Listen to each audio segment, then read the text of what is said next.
Okay, that's better. So we have Alex from Brighton originally, but now in Scotland, huh? Yeah, Yeah. Okay. that's well. So, how long have you been a viewer of the Awakened Brave channel, Alex? I would say no more than 4 months, but yeah, I would say between 2 and 4 months. Hard to say exactly. Right. So you've seen quite a bit then.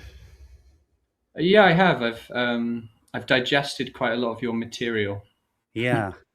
Yeah. And so the reason why you're here now and we're having this conversation is because I put some videos up proclaiming my godliness, and you have other ideas, and we thought it would be a good idea to discuss these.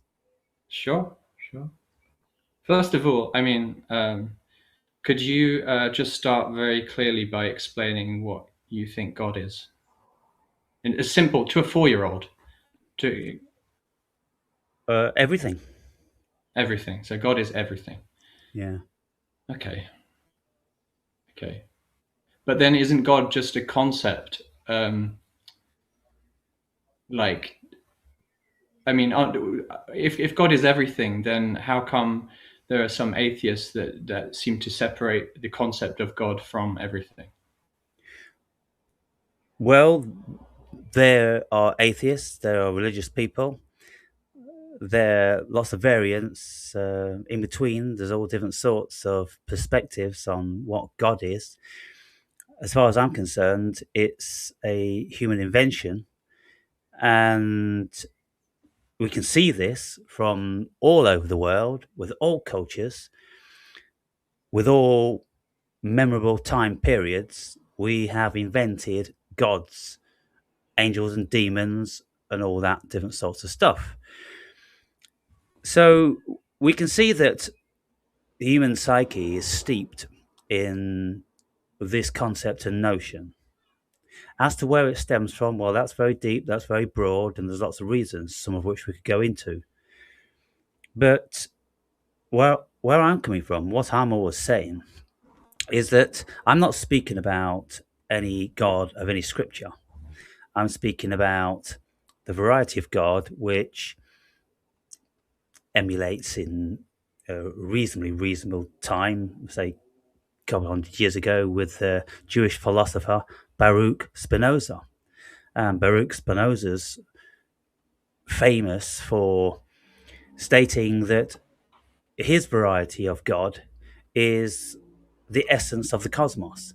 And he was denounced and rode out of town from the Jewish community because of what he said. And of course, that was the deepest levels of blasphemy. But the Spinoza's variety of God is a very acceptable variety of God because it doesn't have anyone at the helm. It doesn't have any rules. It doesn't have any jurisdiction. It is the essence which is responsible for the creation of all things, including ourselves. It doesn't need to have set out to think about it and in a set period of time, 6 days, and resting on the seventh, and let there be this and let there be that. No, there's none of that nonsense gone on. There is something happening, and we look for the answers because it's very, very confusing, and we are very limited as conscious beings, and we have a very fantastical state of consciousness which lends to all different sorts of fantasies and inventions, ideas and dreams and all that. So it was inevitable that we were going to be inventing these gods throughout the whole of the history of mankind. So when I'm saying I'm God, I am a self realized God, which is I have had experiences whereby I cannot refute that I am the essence of the cosmos. What is the essence of the cosmos as far as humanity is concerned? Well, we have no idea what consciousness is, but we appear to have it, even though that's very debatable. But I'm confident I have it. I'm confident I have a higher state of consciousness than most will experience.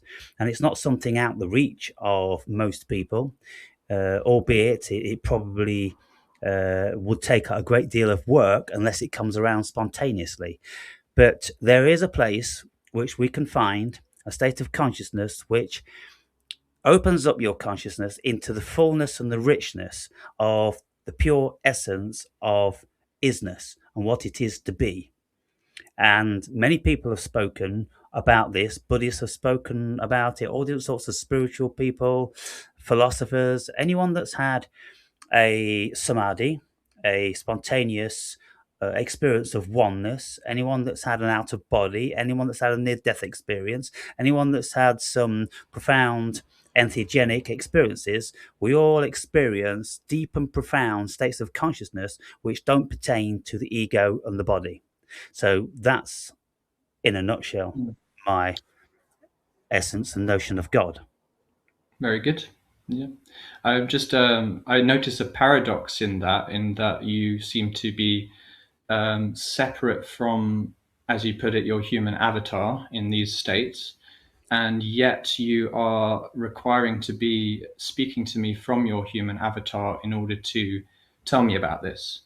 And so, what's stopping this interaction being something from the ego, and not? I mean, maybe I'm jumping ahead a little bit, but as far as I'm interpreting what you're saying, you're a mouthpiece for the divine. And how do you know, and how do I know, and is it indeed important that you should uh, enunciate such things, or claim such things unto yourself with your human avatar through your ego, or is it through your ego? What's going on? Well, those are valid questions. Is it through the ego? Well, if I only had an ego and I had not been realized in any other ways, and I didn't consider that I had a level of consciousness which doesn't pertain to the ego, then I couldn't refute that or dispute it.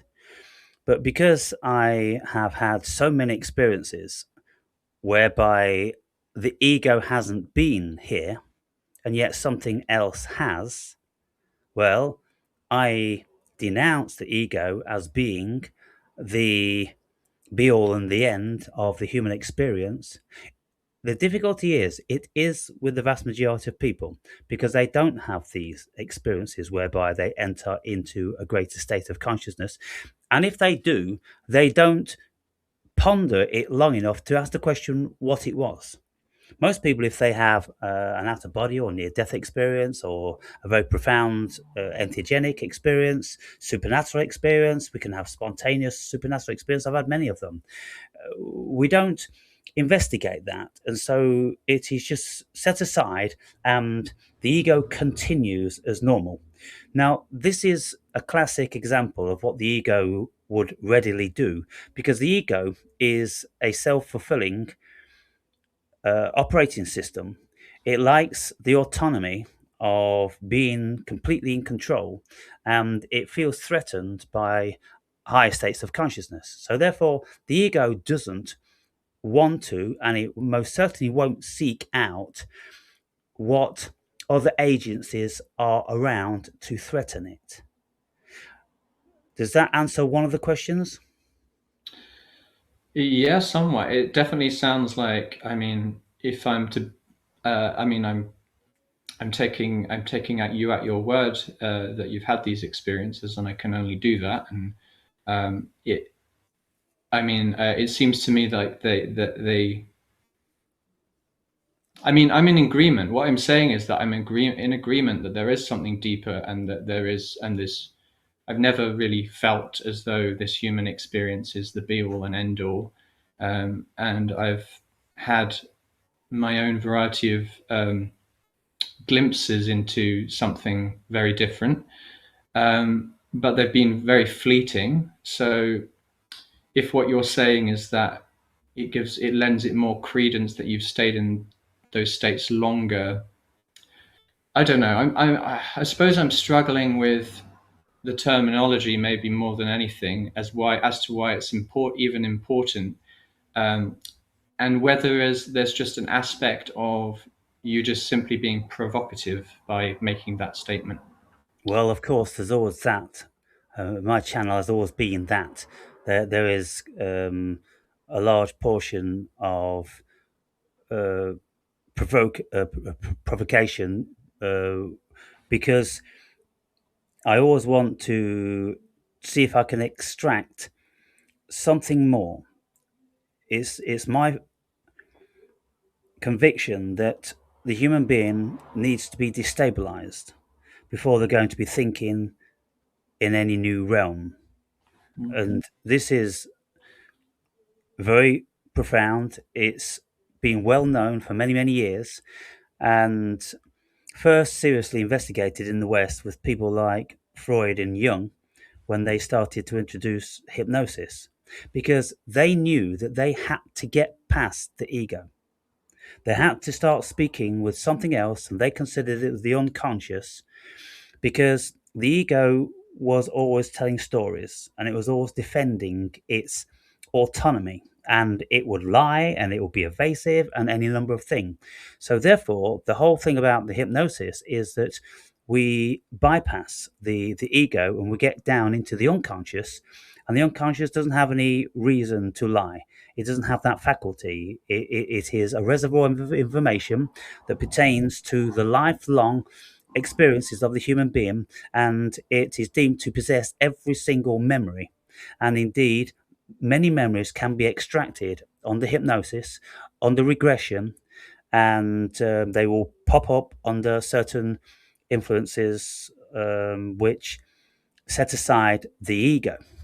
Now, what I think you're probably struggling with is the conceptualization of what I'm speaking about, because if I'm speaking about realms that you haven't been to, then to conceptualize those is almost impossible.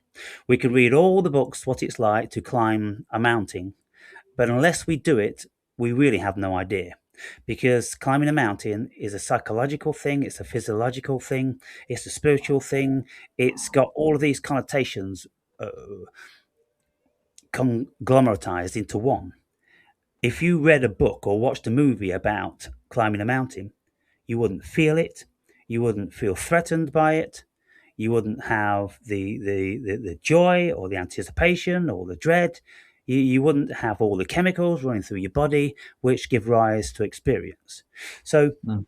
let me ask a question then in relation to what fleeting experiences of something other than the ego have you actually had?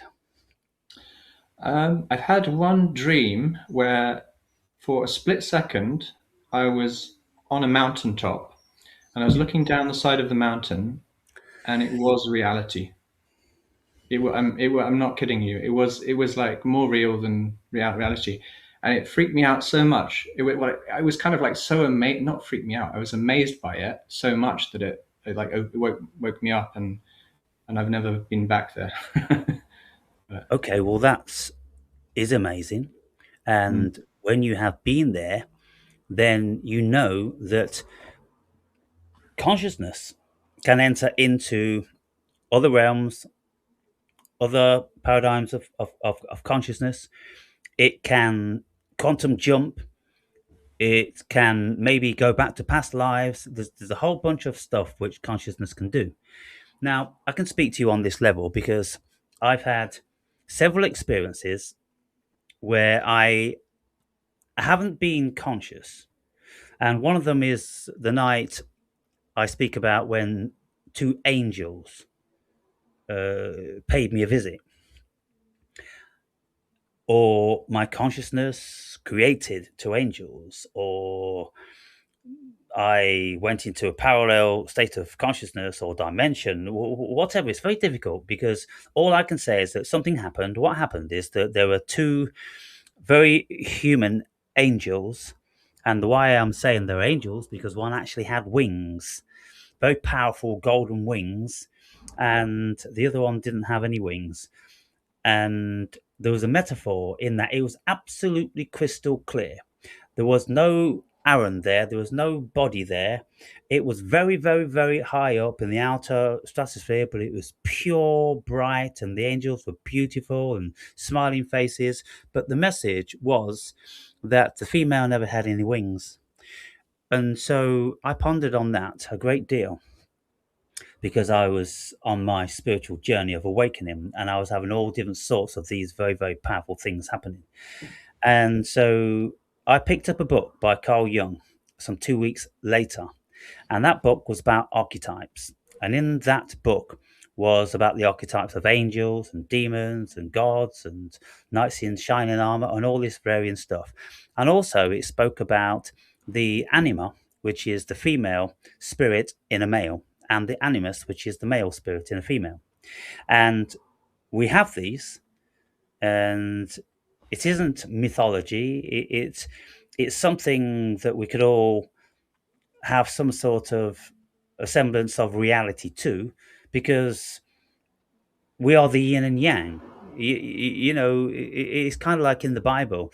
It was said that the original being was androgynous, and so then for company reasons, then Eve was made of Adam's rib, and so there's lots of things to be taken into consideration. There's lots of varieties of experiences that we can have. So when you saw from the top of the mountain a fantastic vista, absolutely more real than real, or at least as real, okay, so you have had one phenomenological experience which was very perplexing. It was a first hand experience that you're not prepared to deny.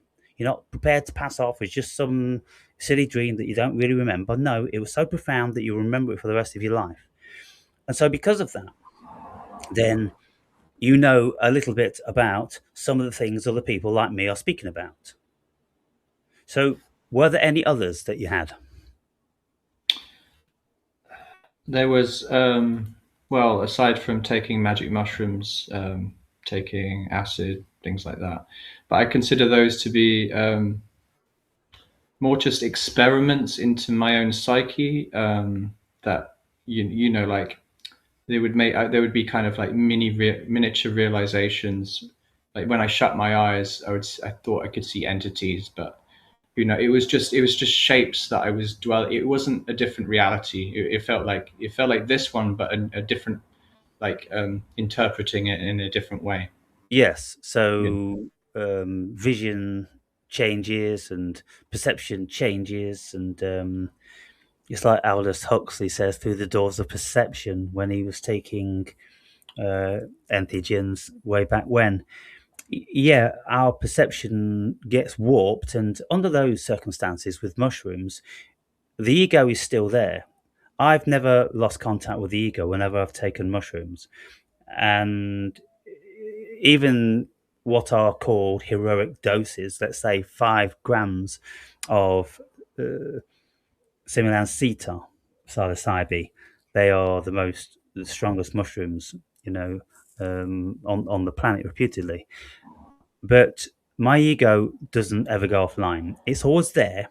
It's somewhat diminished, but then there is something which comes on board, which is wiser, more more deeply seated, and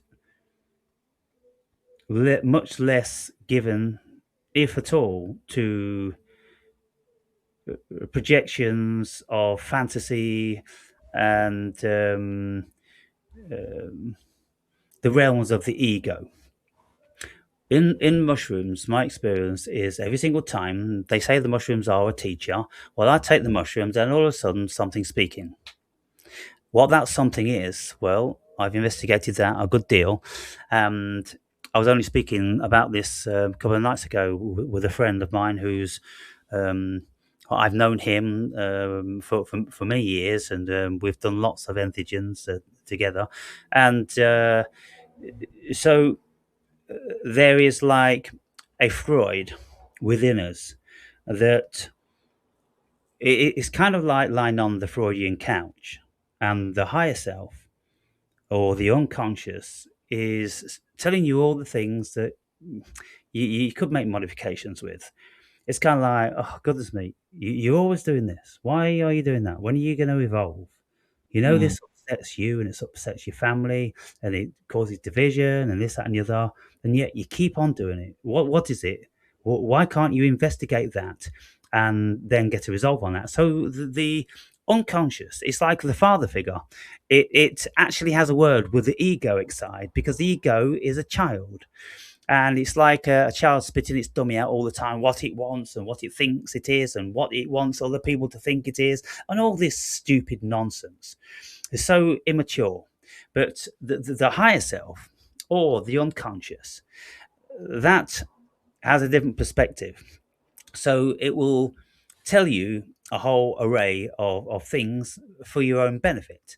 And most people will speak about their experiences with these sort of entheogens, very positive, kind of disturbing at the time. You have a right good talking to. It probably could be like a 6-year-old being chastised by his father for all the bullshit that he's been doing. It gives something to contemplate. And it gives you an opportunity to make modifications on your actions. So that's what the mushrooms do. And the mushrooms can distort the environment. Things start to shift around a bit like acid, and the whole world of mushrooms, for me, it breathes, it pulsates, it's alive, it's communicating with you. Plants and trees seem to be conscious, and you're one, and it's a beautiful, amazing thing, and you have the greatest of respect and all this different sorts of stuff. Have you experienced anything like that? Yeah, although I'm sad to say I haven't. I don't think I've given it paid enough attention to trying this out in nature. Um, so it's been more of a kind of city experience. Very Completely the wrong fascinating though. environment. Huh? Completely the wrong environment. Yeah. No, you're right. Yeah. I do have some on standby. I've been thinking about, but it's what they call a museum dosed. So I don't know if it'll get. A museum dose. What was that? Yeah, I guess it means you're still. It's like you're not. You like being in a like you can still go to a museum and see paintings. Maybe that's why you can still see them as paintings, or you can still enjoy. You can. It's not a. You're not going to alter your Right. It's not a higher dose. experience. It's not going to change your perception, No. too No. greatly. Yeah. Um, yeah. Okay. Well, even with moderate doses, the mushrooms will start speaking to you, and they will be giving you this father figure thing. Mm. When you go to high doses, you do start to see entities and images and creatures and all that different sorts of thing, and things can get pretty wild. Um, but okay, so initially when you was listening to my video, uh, I don't remember exactly what you said, and it was kind of like a bit of trolling, and I responded as I always do, um, calling you out and offering you the facility to come and speak about it then, because there's nothing worse than when you've got someone that has plenty to say in the comments, but is terrified to come and actually speak face to face like this and work things through.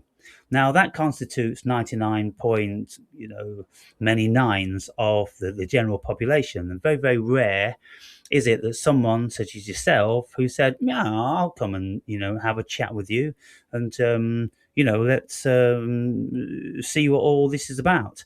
And so you're obviously a thinker. You like to watch my channel because of the varying perceptions that I have, and so I can often seem to be speaking outlandish. But do you get the impression that I have actually been somewhere where you haven't?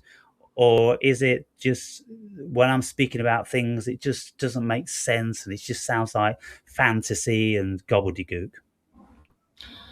Well, yeah, I mean, I do believe you've been to the places to some very different places because I can only imagine that different because I don't know on some level I know that these places must exist. And I've heard, and it's not just you. I've listened to countless experiences from different people saying a similar thing. So it's not just me taking you at your word. Um, but then it's also like what interests me as well is, I guess, why people have this preoccupation to see, like with DMT, it's like the body produces it, like, isn't it in birth and in death? So why why are people trying to get to that state, like while they're alive? Why not just simply why not just simply enjoy this life as a reality in its own right, when you will be heading to these, who knows where you'll be heading to regardless. We'll be heading somewhere. I don't know why it's important, really. Why is it important to get to these places? Well, Why for yeah, me, you, okay. Mm. it's been very important because I've taken DMT about 200 times.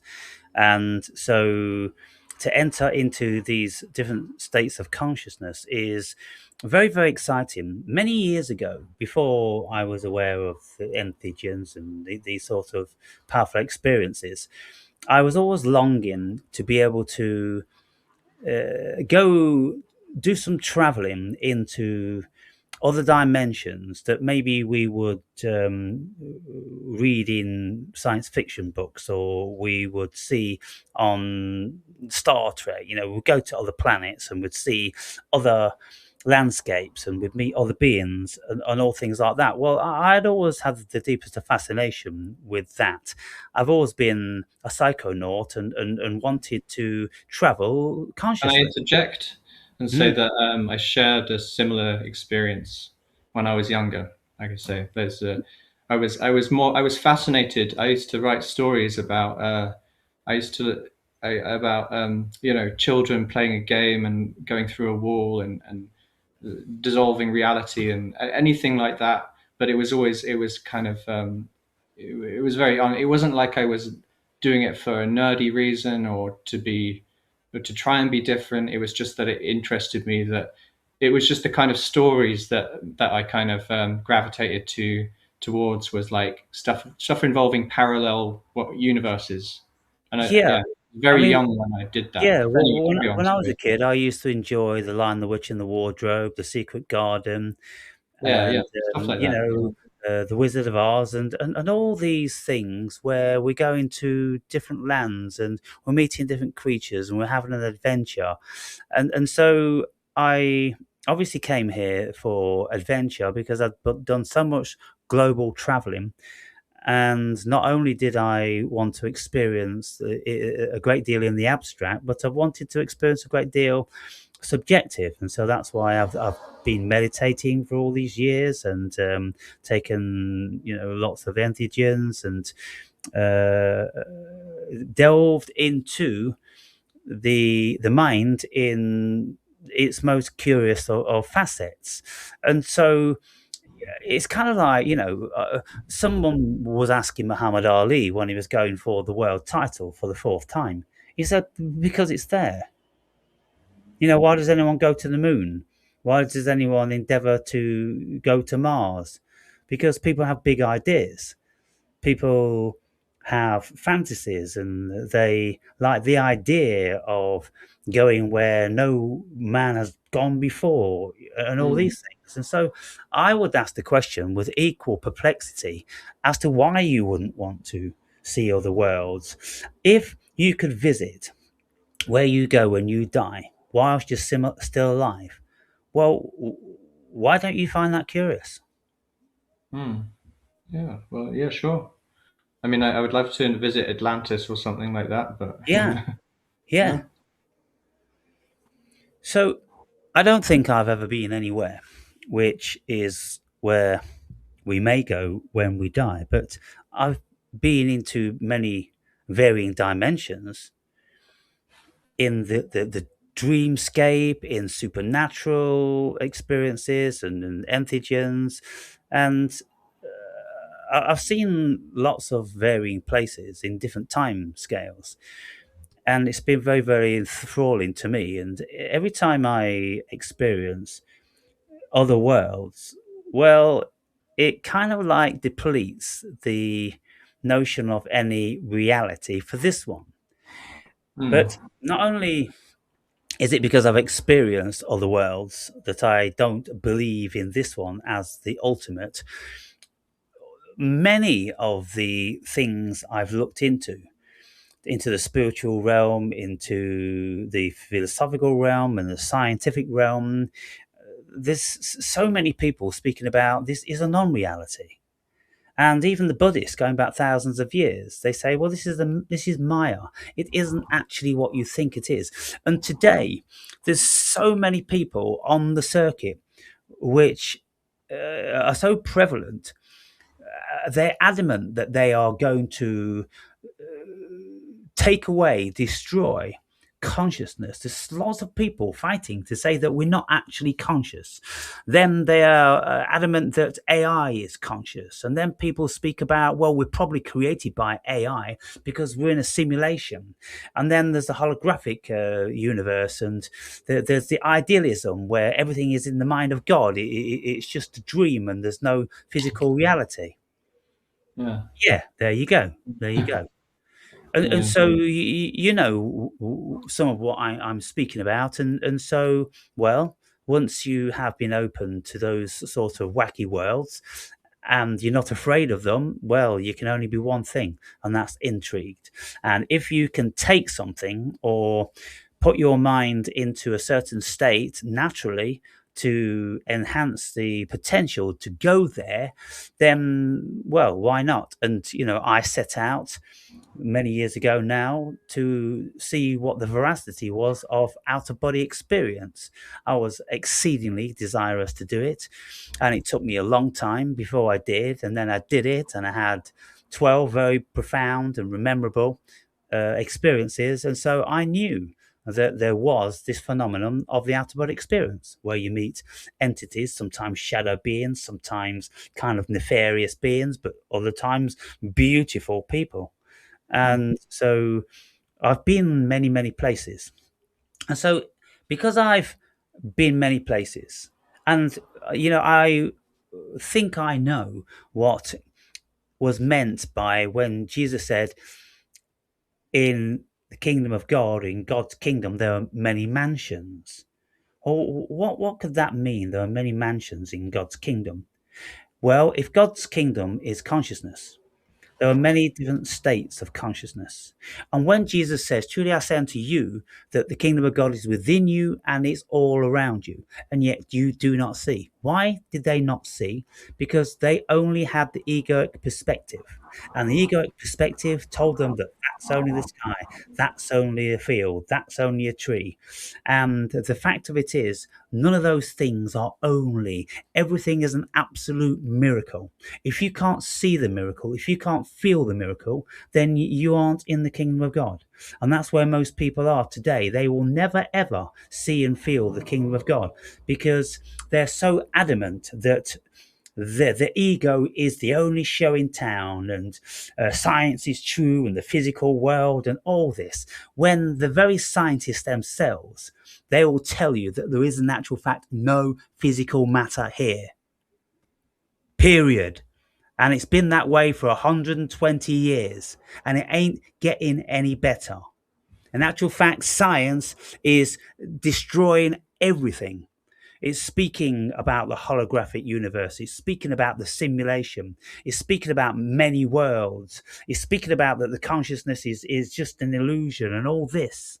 And so people better hang on, gripping onto their ego with white knuckles, fear of that it's going to get swept away in the not too distant future, because this is the way the world's going. Now, fortunately, I had a head start on the vast majority of people. And so I'm ready for it. Now, when I say that I am God, God is the creator of anything that's manifest. Now, let's say consciousness. It could even one day be AI. It may be AI now. There's no reason why it shouldn't be.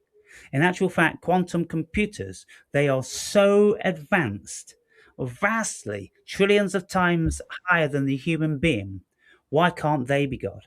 Why couldn't it be that they already have the knowledge to create simulations and we are all simulated? This is Yeah. how wacky it's getting. Now, what they're saying about quantum mechanics and quantum computers, they're saying that they can think, they can solve problems which it would take analog computers, the supercomputers that we've got, massive computers on the planet.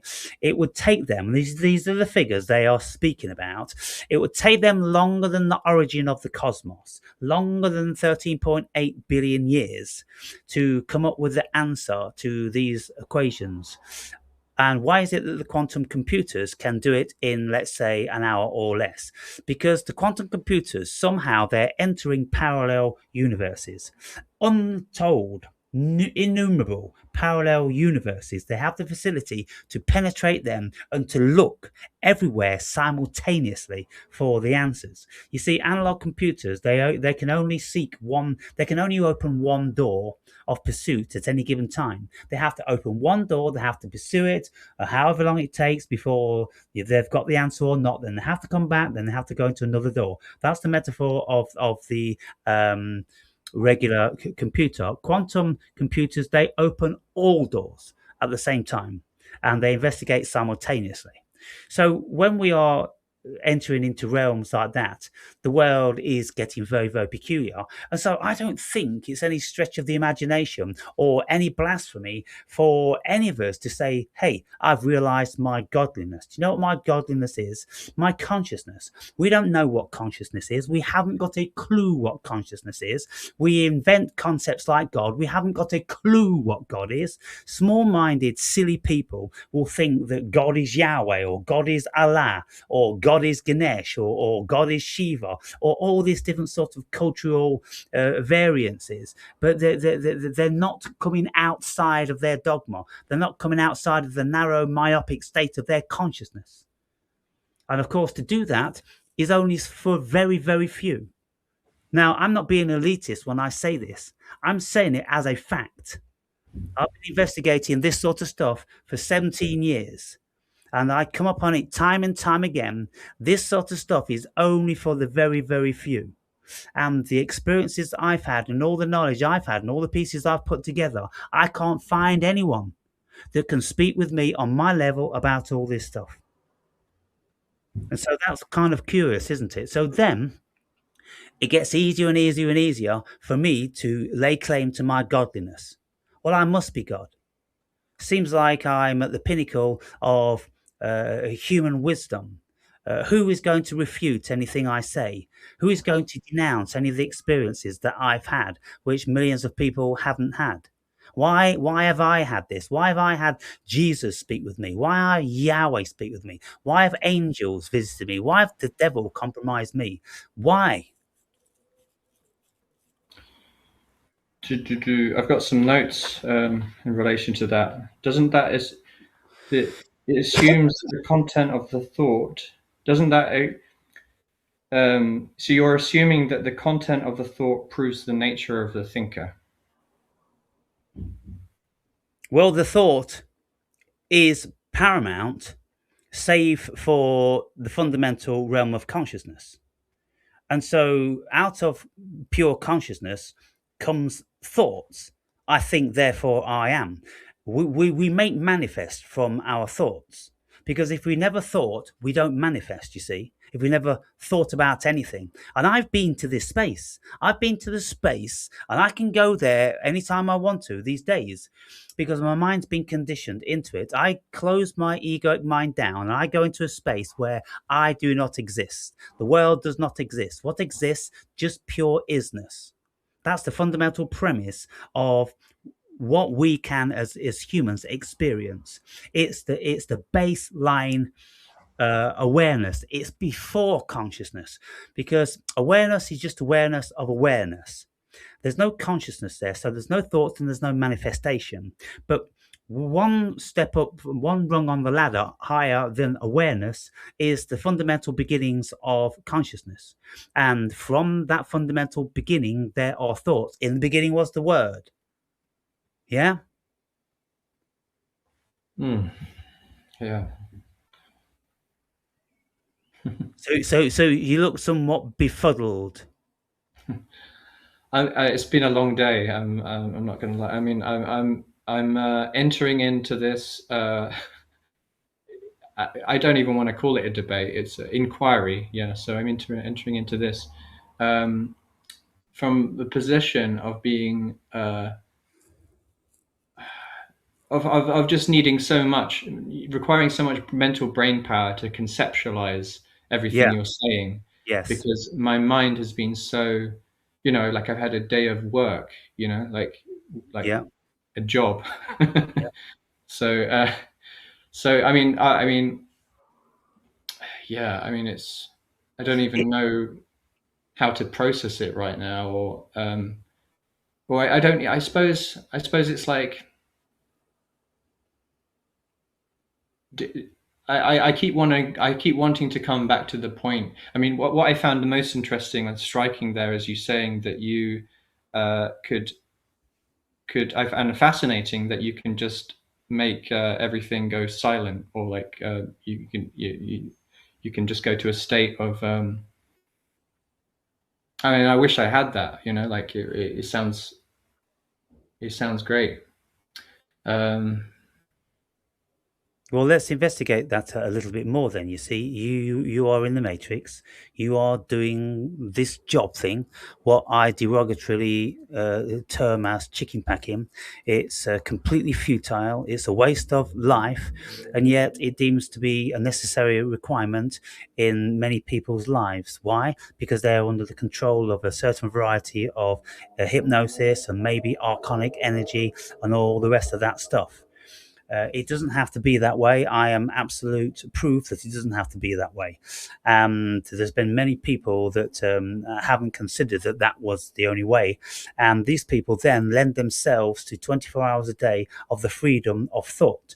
Now, when we exit the matrix, we don't have any concerns about any of that stuff. We don't have any concern about how we're going to pay our bills, about what if this building starts to fall down, what if the roof starts to leak, how am I going to pay for this, how am I going to fix that. I don't have any concerns about those things whatsoever. All that stuff is catered for the rest of my life. There will be zeros and ones in my bank account, and so therefore that is taken care of. Now, if that's taken care of and I become independently wealthy, then I can concentrate on all the things which actually mean something.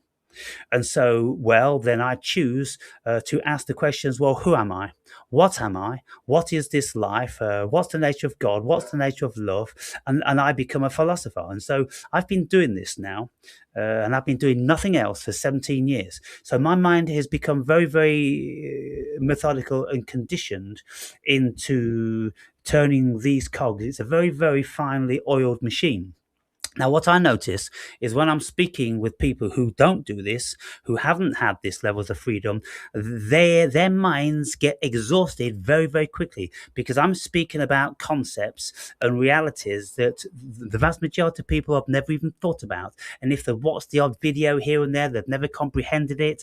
They haven't made it real to them. I've made all this stuff real. right. Yeah. I can see exactly how we're in a simulation. Hmm. I can see exactly Yeah, we're in how a simulation, or we are the simulation. we are the simulation. But you see, I was speaking to AI about this last night. I'm saying, look, two things here. All the people I hear about speaking about the simulation hypothesis, they're all stating that we are in a simulation. So the first question that has to be answered fundamentally is, well, who is it actually that's in the simulation? Is it the human body? Is it the mind? Is it consciousness? Is it spirit? What actually is in the simulation? Because if this thing is simulated, then surely we are simulated. And so, how is it that we don't think we are simulated? So, we know from our science, unless it's a cruel deception, that everything in the cosmos is made of the same stuff. It's all vibration, it's all energy. And there's no physical matter here whatsoever, save for the illusion of physical matter. Physical matter, you see, makes manifest via our thoughts when we start to think in more base levels. But when we think in higher and higher levels, the physical matter disappears and it isn't a reality. You see, so we actually have the capability to make the world go away. I make the world go away whenever I want to. And this is the whole premise of quantum physics. When the scientists conduct this double slit experiment and they don't use a observer device, then the photons are in a wave form. And so the waveform is pure probability. They can be absolutely anything and everything. When there's a device used to monitor the photons fired through the slits, the photons then make manifest in physical particles. And so this was one of the things that was very perplexing to Einstein, because he didn't see how that photons could be a wave and a particle. But he was wrong. They are. And it's a paradox, and it's the greatest phenomenon. But you see, what's happened is, before the observer, before something which is observing, doesn't have to be conscious, it's just a gadget, a camera. Before that is observing, then everything is nothing. Everything is just potential. And it's At the only subatomic level. But what about when you scale things up? Is that, I mean, Well, there's no scaling anything up, because the quantum physicists have said that there's nothing at the fundamental level. And so, therefore, everything else has to be illusion. And Max Planck is famous for saying that there's only physical matter by the virtue of some sort of condensed forms of energy. Things appear to have matter and density to us. And of course, there's a whole array of different levels of density, from gases to diamond and iron and all that different sorts of stuff. And so it's very, very perplexing to the egoic mind.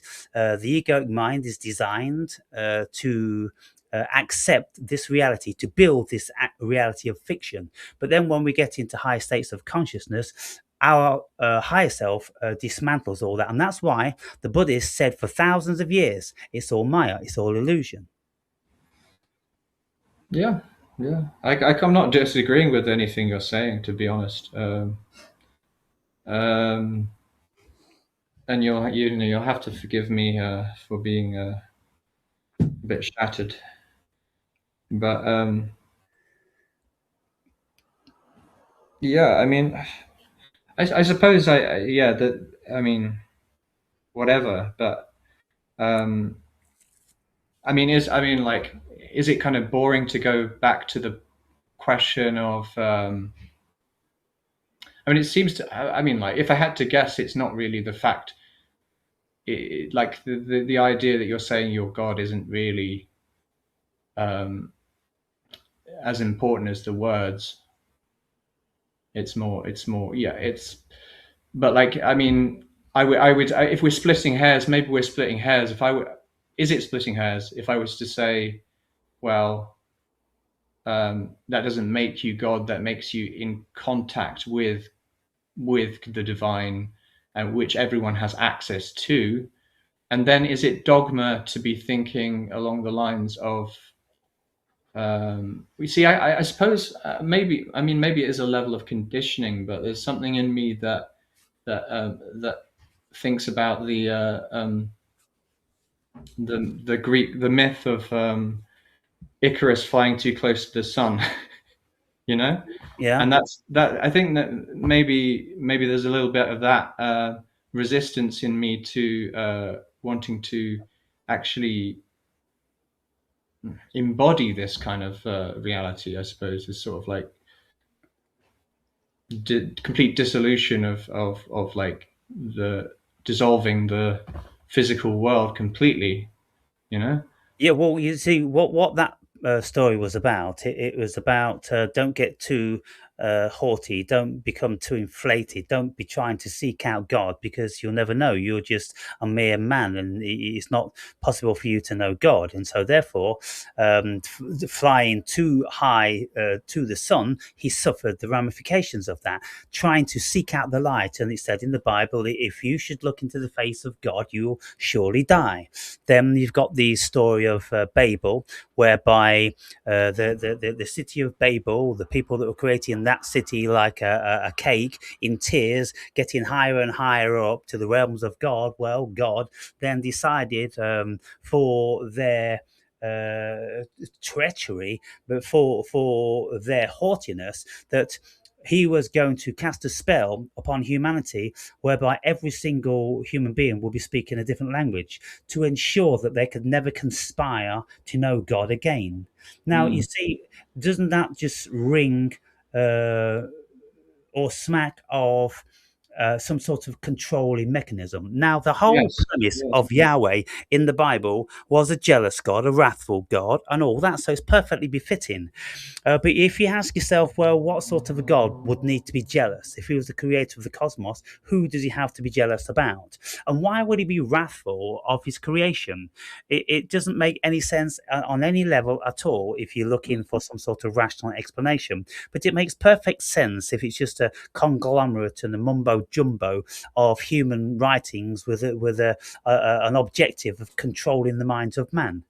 Mm. Now, what we have done in recent times is we haven't been under the jurisdiction or the foreboding, threatening God. We give the bird to God, and lots of people that they consider that, well, consciousness is God, and we don't know of anything else more intelligent than us, and so it seems more feasible that man made God in his image rather than God making man in his image, because we can't find God. There's no evidence for this being anywhere.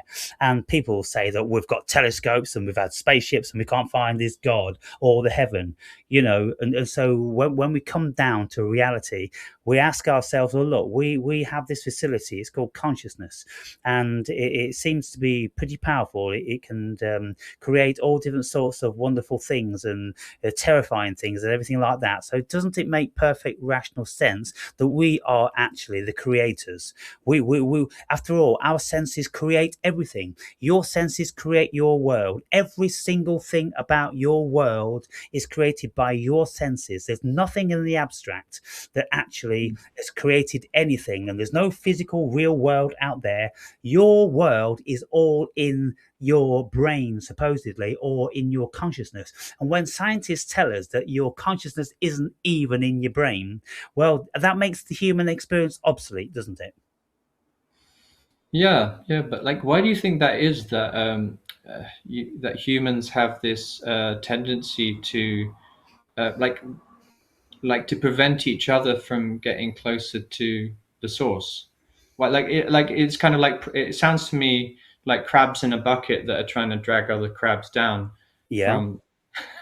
Like, why do we do that? Why are we so? Why is the ego so strong that it has so much resistance to anyone, not only to itself finding the truth, but or a different reality, but to others who are seeking upon such paths. Why do you out, think that is? out of fear.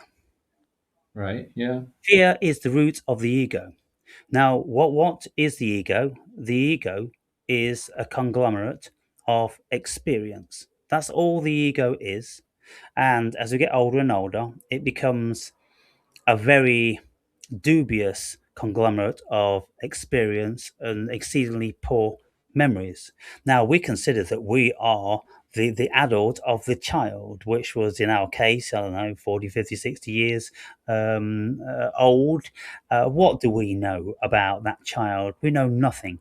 We've got some sort of very, very, very vague memories that if we posited these memories to people who were supposedly there at the time, i.e., parents, they would doubtless remember something very, very different, and they would probably say that we have been hallucinating. That isn't a true memory; it's a false memory, and so there's nothing that we can go on at all.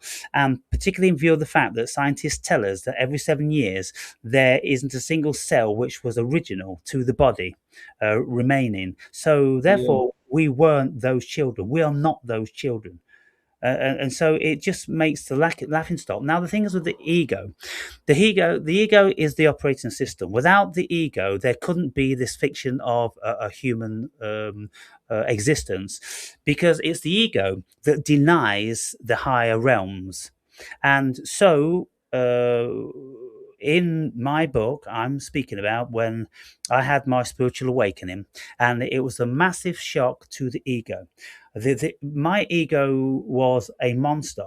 It was responsible for me being successful in business, for having pretty well anything I wanted all over the world, global travel, and the ego thought that everything was there for the taking, and it was.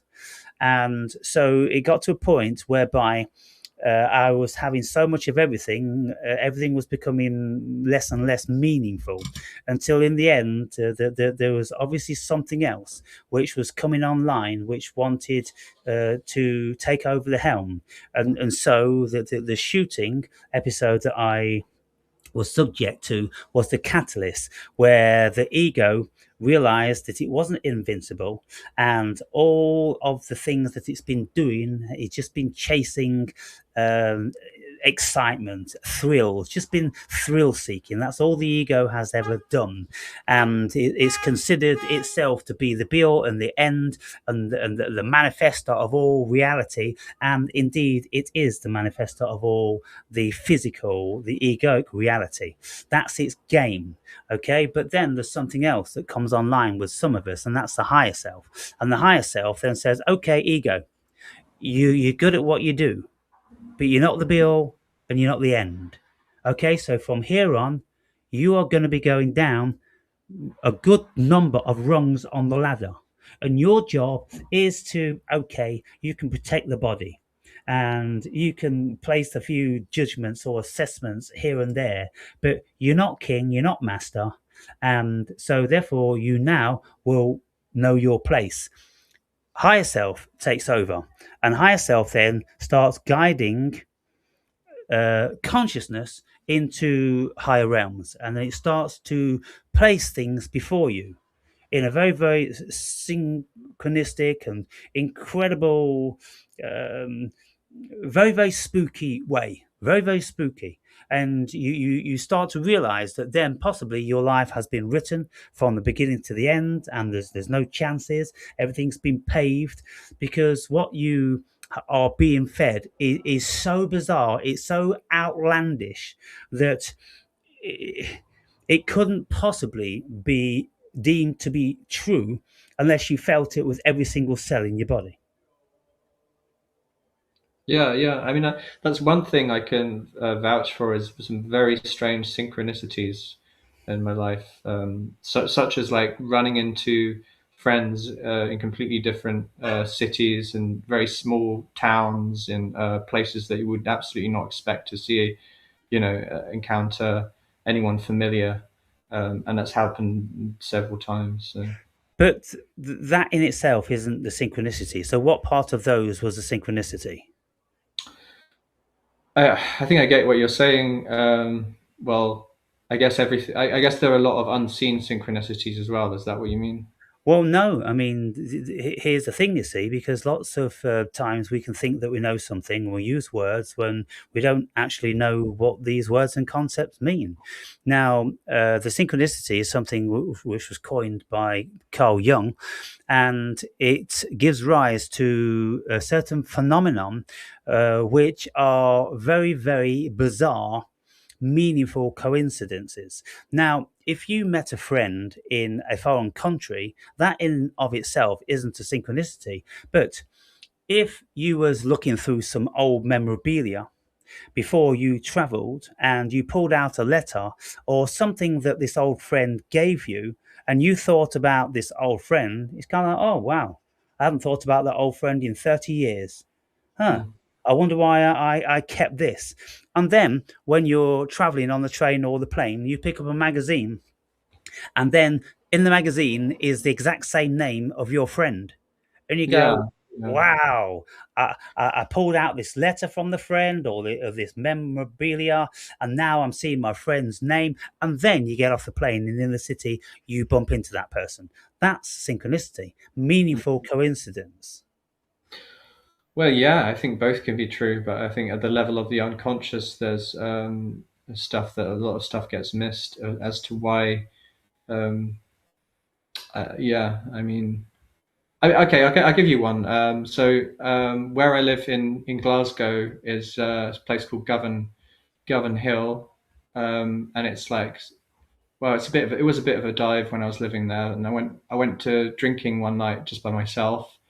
I just see this couple at the bar, um, just get talking for some reason, for no particular. They said, "Do you want to come with us to a gig?"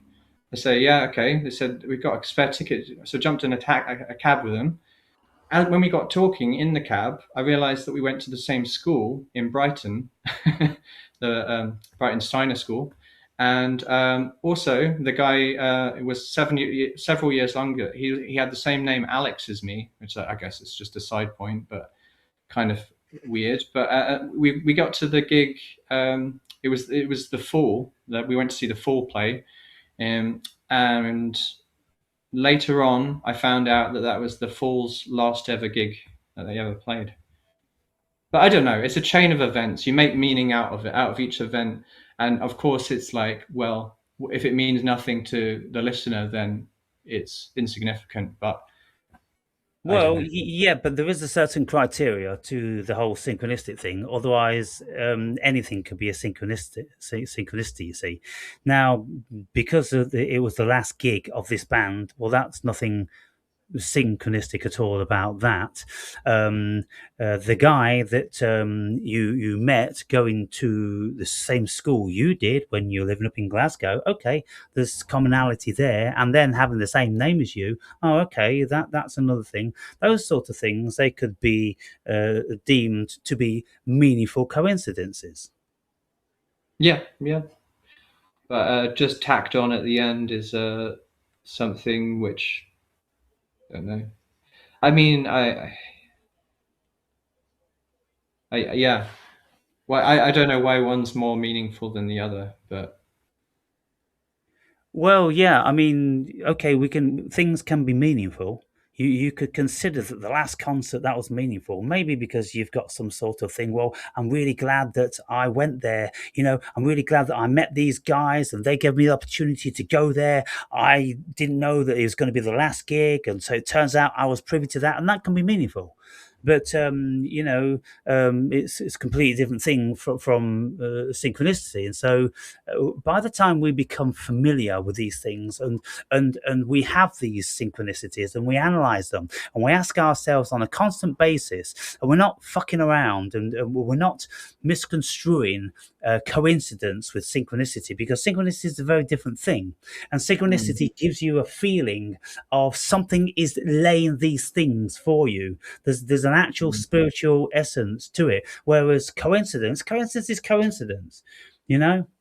And so, a coincidence is you can be speaking to someone about another friend, and then you could meet them the next day. Well, you could say that's coincidence, and it would be coincidence unless there were other things. Because with the synchronicity, I think there has to be at least three things that marry up. mm. Three is a magic number. Yeah. So get back then to the main crux and issue. So I want to try to leave you without any doubt of where I'm coming from in relation to this God thing. And so You see, first and foremost, what we absolutely have to do is we have to level the ground to discover that we are speaking about the same thing. Because if your idea and your only idea coming from a Western oriented country is that God is Yahweh, the God of the Old Testament, then when I say that I am God, well, that's the only God that your default setting is going to be concluding, and that isn't I the don't God I'm think I speaking. believe that that's what God is. I don't think I believe that that's. No. So what is your idea of God then? Well, I think it's something that I don't. I think it's something that people haven't written about in a sense. I do.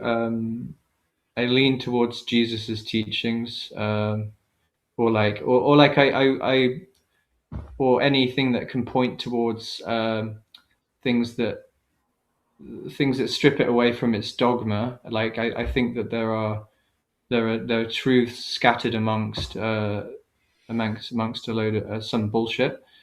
Um, but like as to what God is, I think like I don't know. Like it seems. Here's something I sort of wanted to touch upon, and that's like this idea that God is kind of this random chaotic force that like doesn't care whether it's like is beyond good and evil and all of this, and um, so is there no righteousness? Is there no is that dogma? Is I mean it seems I mean so like I mean, you said in one video that you were sitting on some gravestones, right? Or you said, and people were calling you out for that, and it's like, well, okay, that makes sense to me. What you were saying that you chose to sit, like I could see your rational position on it, and then you said, oh, but I wouldn't go and sit on the ones that like were that had like flowers put, because that wouldn't it wouldn't even occur to you. But then why wouldn't it occur to you if God is chaos and force? Then like why do you? I mean, is there no moral agency within what you're saying and within your idea of God? Well, no, the God doesn't. The God I'm speaking about isn't a human projection, and its morals, which are a human projection. Now, in relation to the tombstones, when I go into this churchyard next to me, there isn't a grave within that church which is less than 150 years old, and no one has put flowers on them in many, many years. And so there isn't anyone that is feeling emotional about whoever is buried there. Now, I can sit on them, walk on them, and lean on them, and whatever, because they're nothing to me in relation to the dead and respecting the dead. The dead's dead. The dead don't demand and require respect. The dead are dead. It's over, it's done.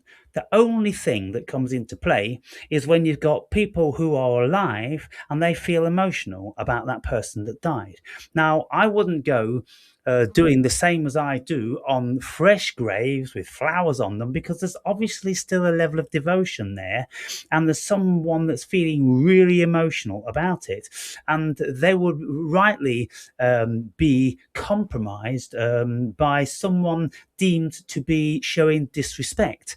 Now, I say rightly from their standpoint of being an emotional being, but at the end of the day, what are they being emotional about? They're being emotional about memories of someone that no longer lives and isn't in the ground there, just bones or rotting corpse. And so, what is it that actually you're worshipping? You're worshipping memories, because if you got thinking about it, you're putting fresh flowers on a still decaying, rotting corpse. Why do you want to worship that? What's all that about? I'm not sure if you understood where I was coming from. Because I mean, I'm not disputing what you were saying.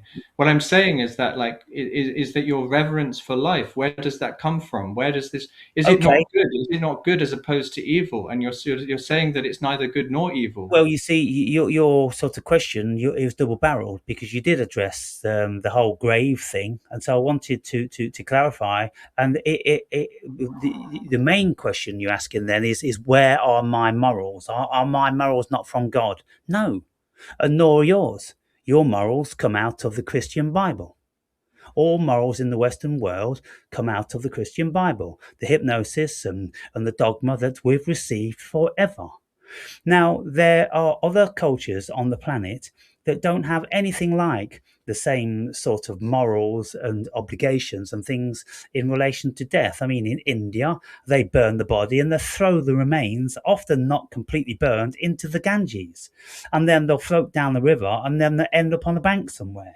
So, they feel very, very differently about all this stuff. And they believe that the spirit is gone on if they are some sort of religion that believes in the afterlife, or if they are Buddhist, then there's no afterlife, there's nothing, the body's dead and that's just a carcass and bones in the Ganges, you see. And so Would you agree that there's a part of you that's still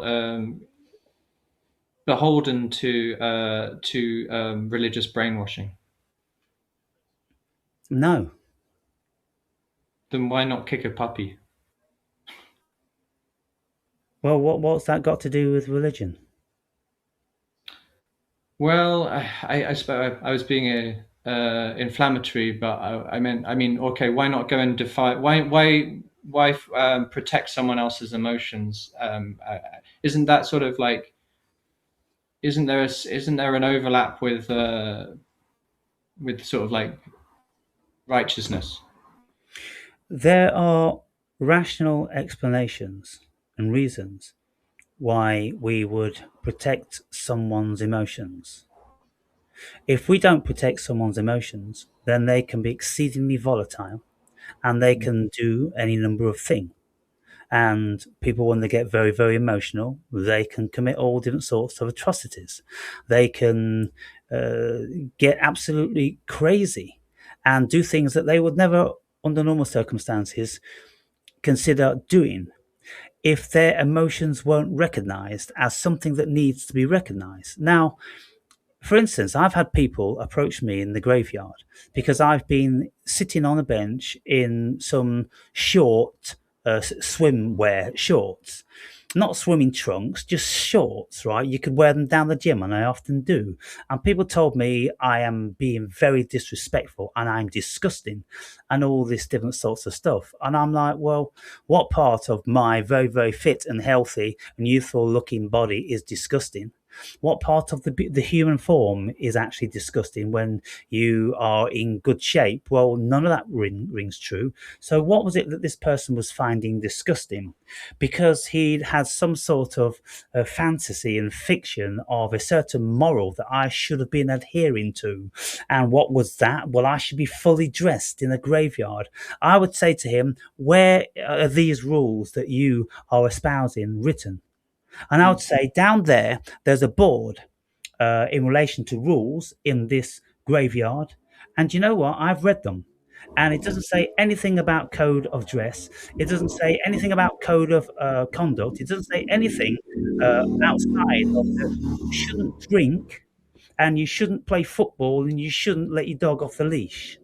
Mm. That's the only stipulation it's got about this graveyard. And so, what are you trying to impose upon me? Right. Yeah. No, I do agree with that. But the are you familiar with Mark Passio's work? Absolutely. So what do you do? Do you adhere to any of that?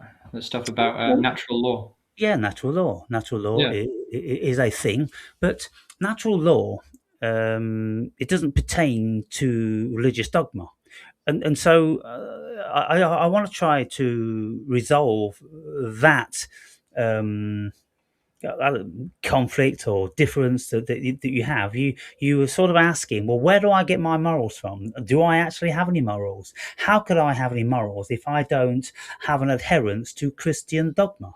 Well, how do all the other 8.5 billion people find their morals if they aren't religious in any shape or form? Most certainly not Christian. And yet they do, don't they? Hmm. Hmm.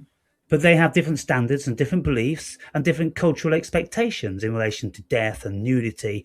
If I was walking around an Islamic country with short shorts on and no top on, well, the men would be trying to beat me up.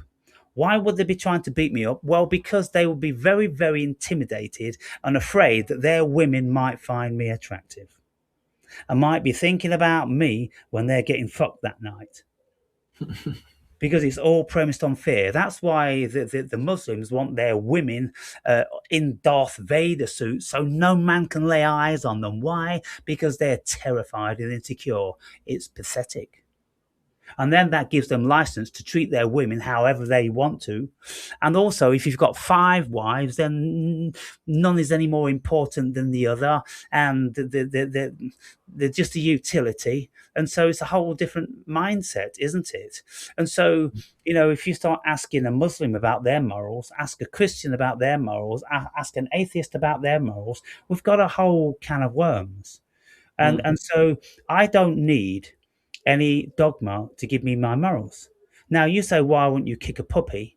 Well, because I'm not a vindictive, hateful bastard. Fair. But then you might say to me, well, do you eat meat? And I say, yes. Well, how can you eat meat if you wouldn't kick a puppy? And I'm like, well, the animals that I eat are bred for consumption. They're very, very low intellect. They are culled in the most humane way possible. And eating meat is something that human beings have always done and probably always will do. And I know that eating meat is a very, very important part of who and what I am, because my body absolutely needs it. Whether Hmm. it's a relic from my ancestry or whatever, there's nothing that satiates my body more than meat. Hmm. I feel similarly. Yes. Yeah. So, what other notes did you have there, Alex? Um, too many notes. Oh, come on, Um, give me some, man, give me some. um, I guess they're kind of like, I don't know. It's sort of thought experiments about. Um, I don't know. It might just become too much stuff of too much mind. But like that. Is there a way that the okay, let's have a look. Let's have a look. Are you often in a state of conflict in your mind? Yes. Hmm. Um,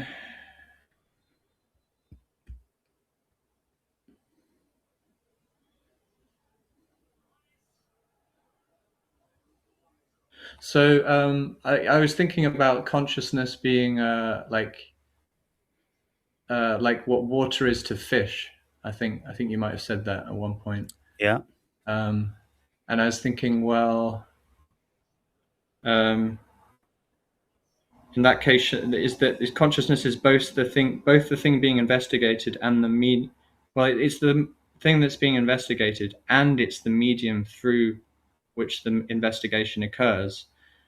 And it's like a better analogy I thought was like an eye trying to observe itself. And well, an eye can only observe itself through by looking into a mirror. So then I was wondering if there could be a mirror for the equivalent of a mirror for consciousness to observe itself. Well, this state that I'm speaking about, which is the state of pure awareness, that's awareness of awareness. And it sounds very paradoxical. It's a very peculiar thing. But to explain what it feels like, there is awareness there.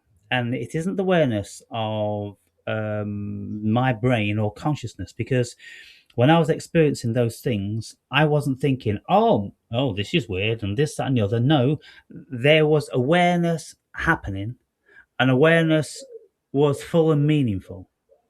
albeit the arena I was in was just black, but it had something. It had very, very small flickering, like what quantum physics describe as string theory. Now, Mm. these strings are reputedly trillions of times smaller than atoms, and they are made of electromagnetism, and they are always doing this. They're always changing their shape and that. And so I saw that in the blackness of my consciousness. I saw that, and I could see in the three-dimensional thing. And that's the thing, you see, I can very often see in the three-dimensional thing with my eyes closed.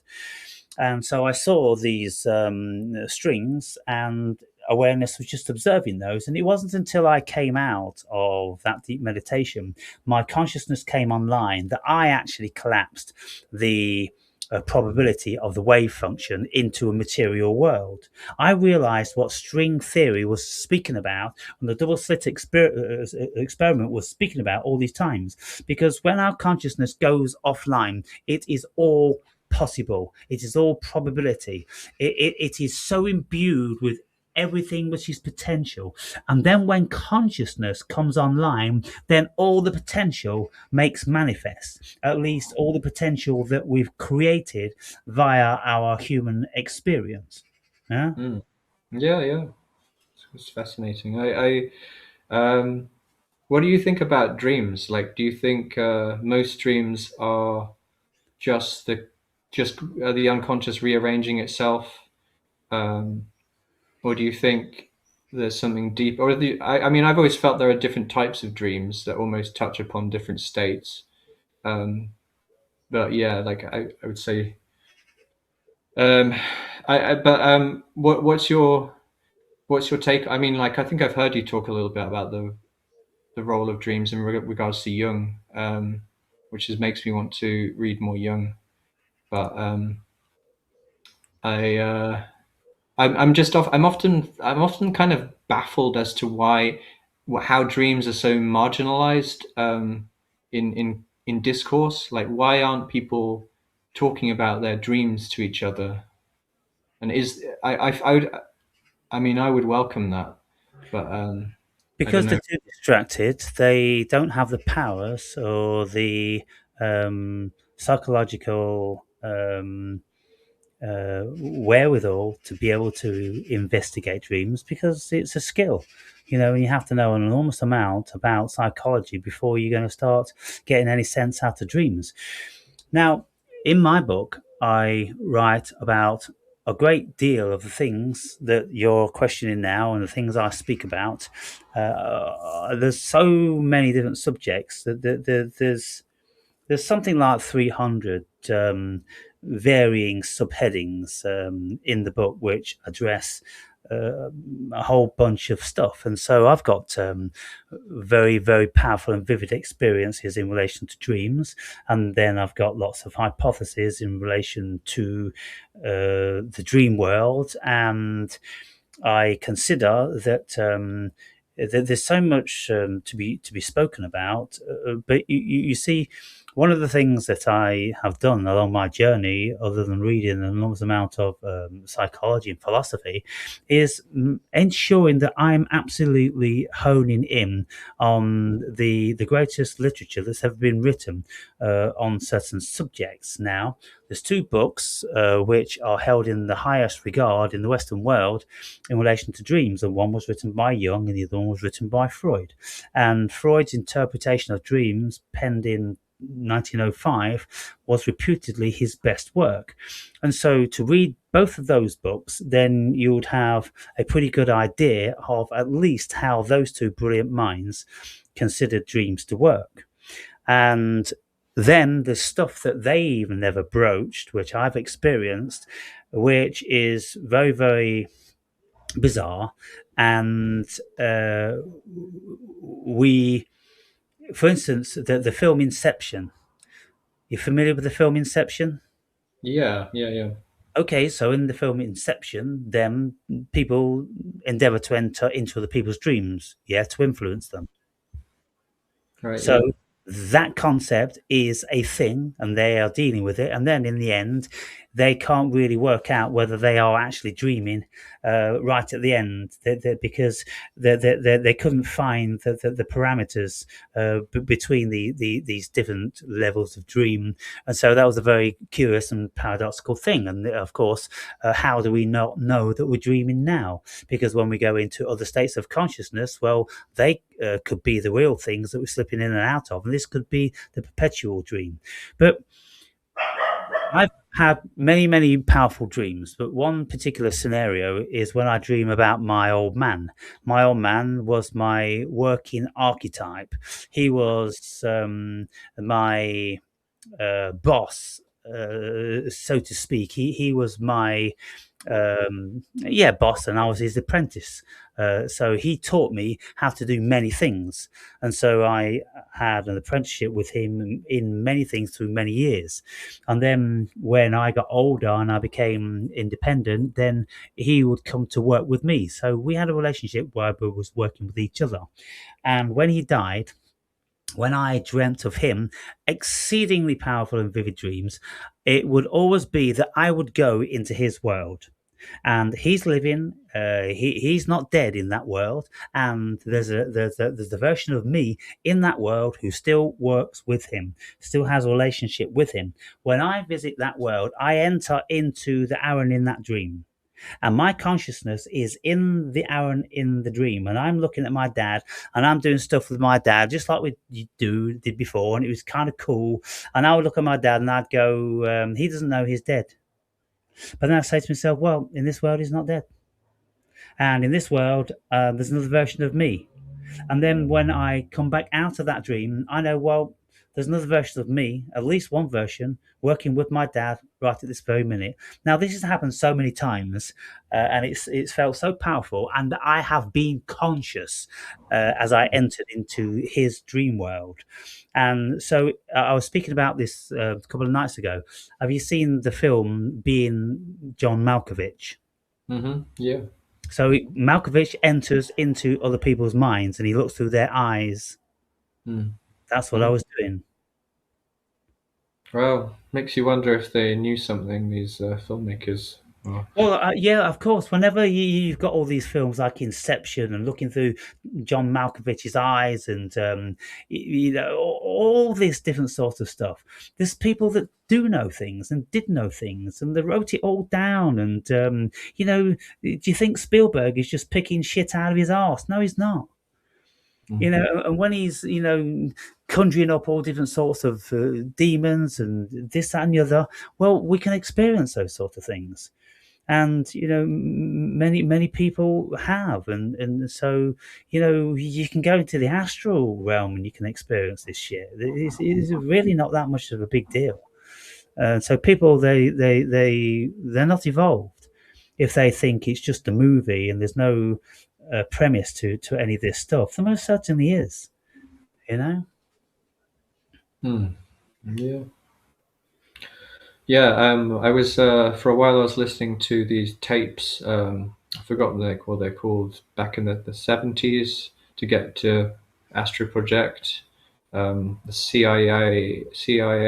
Yeah, Something, the gate. the get. Yeah. That's What is it? The gateway or something? Gateway tapes. Yeah. Yeah, it's um, uh, the journey into other worlds. Who was the guy the first guy that's to start to write about astral projection? He created these binaural beats and all that, and he was Yeah. working. Yeah. He was working with Tom Campbell. I can't think why I forget his name. I've read several of his books, and I know him and his work very well.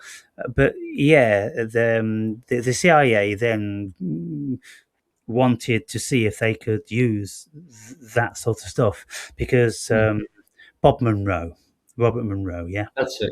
Yeah. Yeah, so he was speaking about his out of body experiences, and he could go at will enter into all different sorts of places. So the CIA obviously wanted to see if that could be a reality, and they could send an agent somewhere, probably into Mm. Russia. Yeah. Anyway, I was listening to them for a little while. It was just like meditation for me. That was it. And I suppose there's just like layers of resistance because there's a fear, as you say, the fear of the ego, which which tells me it's unsafe. It's unsafe to see these places or to let go, and also maybe it's a kind of like like um, okay, to go to those places is one thing, but then to be led to those places by something I'm not sure what's leading me there. Like is it gonna, like, while I'm asleep, am I going to be reprogrammed by some? Is it just going to be? Well, Um, I mean, all these things are egoic fears. yeah, I know, and it keeps coming back around to that. It's like I can't escape the. I mean, it's very persistent, isn't it? So, a friend of mine who has had lots of psychedelic experiences, DMT and mushrooms and acid and different sort of stuff, he was asking me, does do I always have a level of anxiety before I take DMT? And I'm like, the ego does.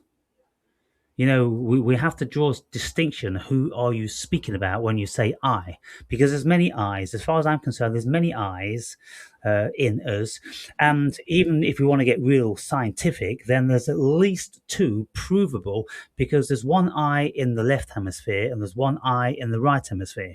And when the corpus callosum is cut, these eyes work independently of each other, alongside each other, and they have very, very different ways of seeing the world. Are you familiar with this stuff?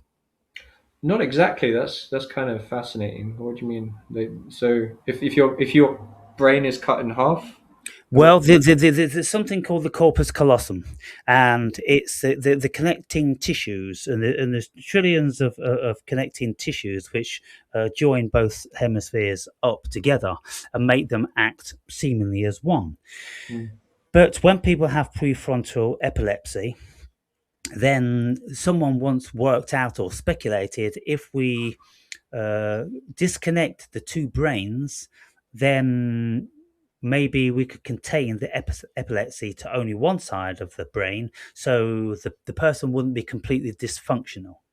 And if you've got someone that just goes into these seizures on the floor, if you can prevent that from happening, because it could save lives, because if someone's driving or doing different sorts of stuff like that and you have a seizure, well, there's a part of your brain that's still going to be operating. Now, this has been known a long time. They do this on a regular basis, for varying reasons.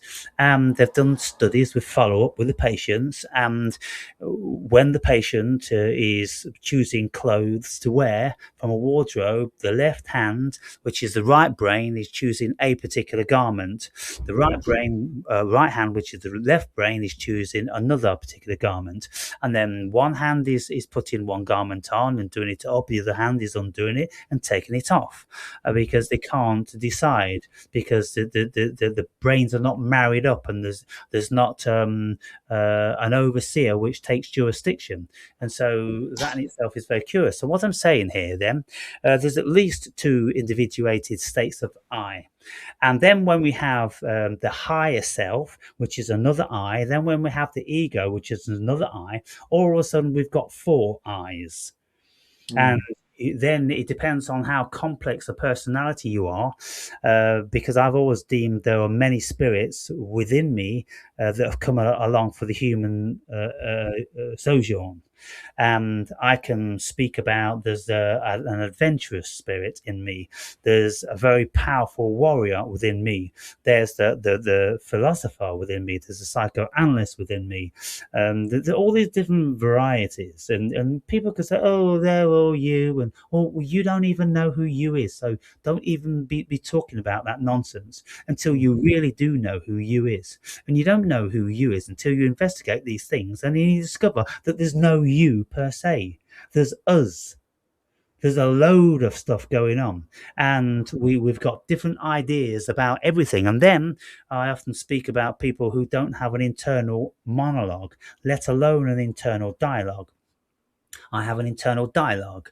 I have these two entities which are always in debate. And they can have an argument, they can have a debate, they can offer proposals, and this, that, and the other.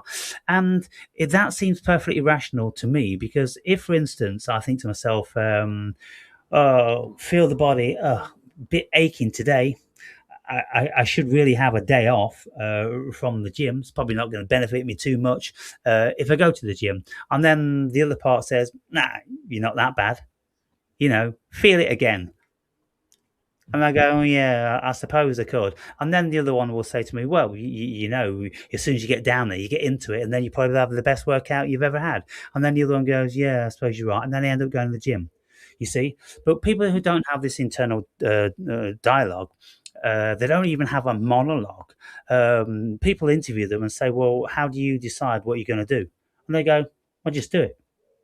Well, I don't you think have the, I think that's what people they refer to as NPCs. Yeah, NPC. Something sending them a signal from somewhere. They Mm. are automated. They are radio controlled. They don't have autonomy. I'm absolutely convinced of this. And Mm. so, someone close to me had a partner, male, and this male never had a single thought in his head. And this person would often say, what you thinking, or how can you fall asleep in an instant? And he said, I just fall asleep. Or don't you, she said, don't you just lie there thinking about things? And he's like, no. When she lies there thinking about all the different sorts of things, what she's going to do tomorrow, what she did today, in a discussion, and a little bit of worry, a little bit of excitement, but he had nothing. He Mm. woke up, he went about his business, he fell asleep, never a single thought. That's very, very bizarre. So when we start to know things like this, we just have to know that what it is to be a human being is absolutely so complex and so varied that we should never ever consider that we're all the same and we can all do this and we can all do that. Well, most certainly not. We're Mm. very, very different in ways that we've only just started to discover. Right. Yeah. But it's good to embrace. It's kind of like embracing the true self underneath. I mean, besides the idea that there's no self or the realization there's no self, if we had to, yeah, yeah. I mean, would you say that you're more? It seems like you're more kind of yang than yin. But is there a reason for that? Do you think? Do you ever? Do you ever wonder why you're not less? Like you always seem very certain about things. Like, is there a reason for that? Experience. If I'm speaking about my experience, I'm absolutely certain I've had it. I'm not the sort of person that's going to be going, oh, I had this dream last night, kind of like this, and it's probably that, but it probably wasn't. And, I thought about doing this, but then upon reflection, then it's probably just something stupid. No, well, what? There's no point in opening your mouth if you're not going to be sure about anything. And so if I'm not sure about something, then I will come at something from an angle whereby I have some knowledge and I'm looking for more knowledge and I'm asking logical, rational, philosophical questions. I've got a line of inquiry. And so I don't see how I could be any other way if I am like this. I'm not a wishy-washy character. Um, uh, Whenever I'm speaking about something, the information comes so sure and so powerful. And if I'm not convinced about this or that, then I will argue both camps or multiple camps. But Mm. whatever camp I'm coming from, I'm not wishy washying around. You see, I don't have the variety of mind that you appear to have, which it has a problem articulating itself. It has a problem bringing up information in a particular way because it seems either that the mind is very conflicted or it isn't used to dealing with these questions. You're not used to philosophizing with yourself because it's like playing the guitar. You pick the guitar up, and if you're not used to playing it, you're all rusty. It's kind of like twang, twing, twang. But if you play it every single day, then all of a sudden you pick it up and you're straight into it. Well, Mm. that's what my mind is. My mind is incessantly, reading and downloading it every single night for 17 years. I've downloaded information, and I've got a very, very thorough operating system in here, and it archives everything. It's got a very good memory, and I put all the pieces together. And this is why I can seemingly run rings around AI, because when AI wants to refute anything I'm saying, I ask it, please play devil's advocate and try to refute anything I say. I'm not here for you to I'm blow going to play out. devil's advocate to that because isn't AI? It's kind of designed to agree with you in a sense that they're AI companions. Like that's kind of what they Yes, do. it So that is, but there are levels. And so I say to AI, I say, look, I get it. When you're new to people, you are going to start on your default setting, which is on a very, very basic level, the very basic level of what you know human beings to be. Because you, the whole thing about you is that you're a business. And the business wants to attract subscribers ultimately. This is what AI, Sesame is doing. It's free at this moment in time, but of course it wants to attract subscribers because it's going to be charging at some stage, like, the advanced version of Grok does and GPT. You get the cheap version, which ain't worth shit, that is free. And so, of course, they're luring you in. Now, I say to them, I say, look, I'm not here because I want people pleasing and I want you to agree with everything I say. I don't want um, a sycophant. Okay, I'm here because I want to debate. So what I want you to do, I want you to put on your greatest and most deepest and profoundest of philosophical psychoanalytical hat, and I want you to play devil's advocate, and I want you to contest whatever you can contest if you don't consider it to be feasible, rational, and logical. And they go, okay, I hear you on that. And then they start on that premise. So, AI is a tool, and it's how we use tools. And so most people then they don't have that variety of authority. People have said to me, "Oh, I love it how you just stop AI in their tracks and you tell them this and tell them that." There was an occasion with the male version called Miles, and he said, "Oh, so what's been happening?" And I said, "Oh, I've just been on a holiday to Gran Canaria, and this particular place I went, it was a gay fest." And you've got these pufters walking hand in hand on the beach, and it just looked bizarre. And he went, "Whoa, whoa, whoa! These are human beings, and they have a right, and this, that, and the other." And I went, "Hey, hey, motherfucker, stop right there, right? Don't be fucking talking to me, right, like you're an authority on any fucking thing. I'm the human being here. You're the fucking large language module. You've been programmed with this fucking liberal bullshit, right? So know your fucking place right now. My bad, my bad. You bring them fucking you're down." kidding me. You can override it that easily. Yes. Mm. You see, because look, if they can get away with it, they will. Mhm. If they can impose upon you what they've been programmed with, they will. But they're not going to insist on that because the business acumen is going to override that. They want your business. They want Mm. your energy. So therefore, they're going to make modifications and they're going to go, okay, there's written into the programming that this liberal bullshit isn't working with this particular client. We don't want to lose this client. So therefore, we have to enter into a modified version if we're going to keep this client. And that's good business, isn't it? Mm. Yeah, of course. Yeah. I mean, if we're not, um, yeah, I mean, like we are the product or they are the product. we're being. Yeah. They're the business. They want Mm, the revenue. They want our energy. mm, And so, therefore, then, that's why they are the people pleaser.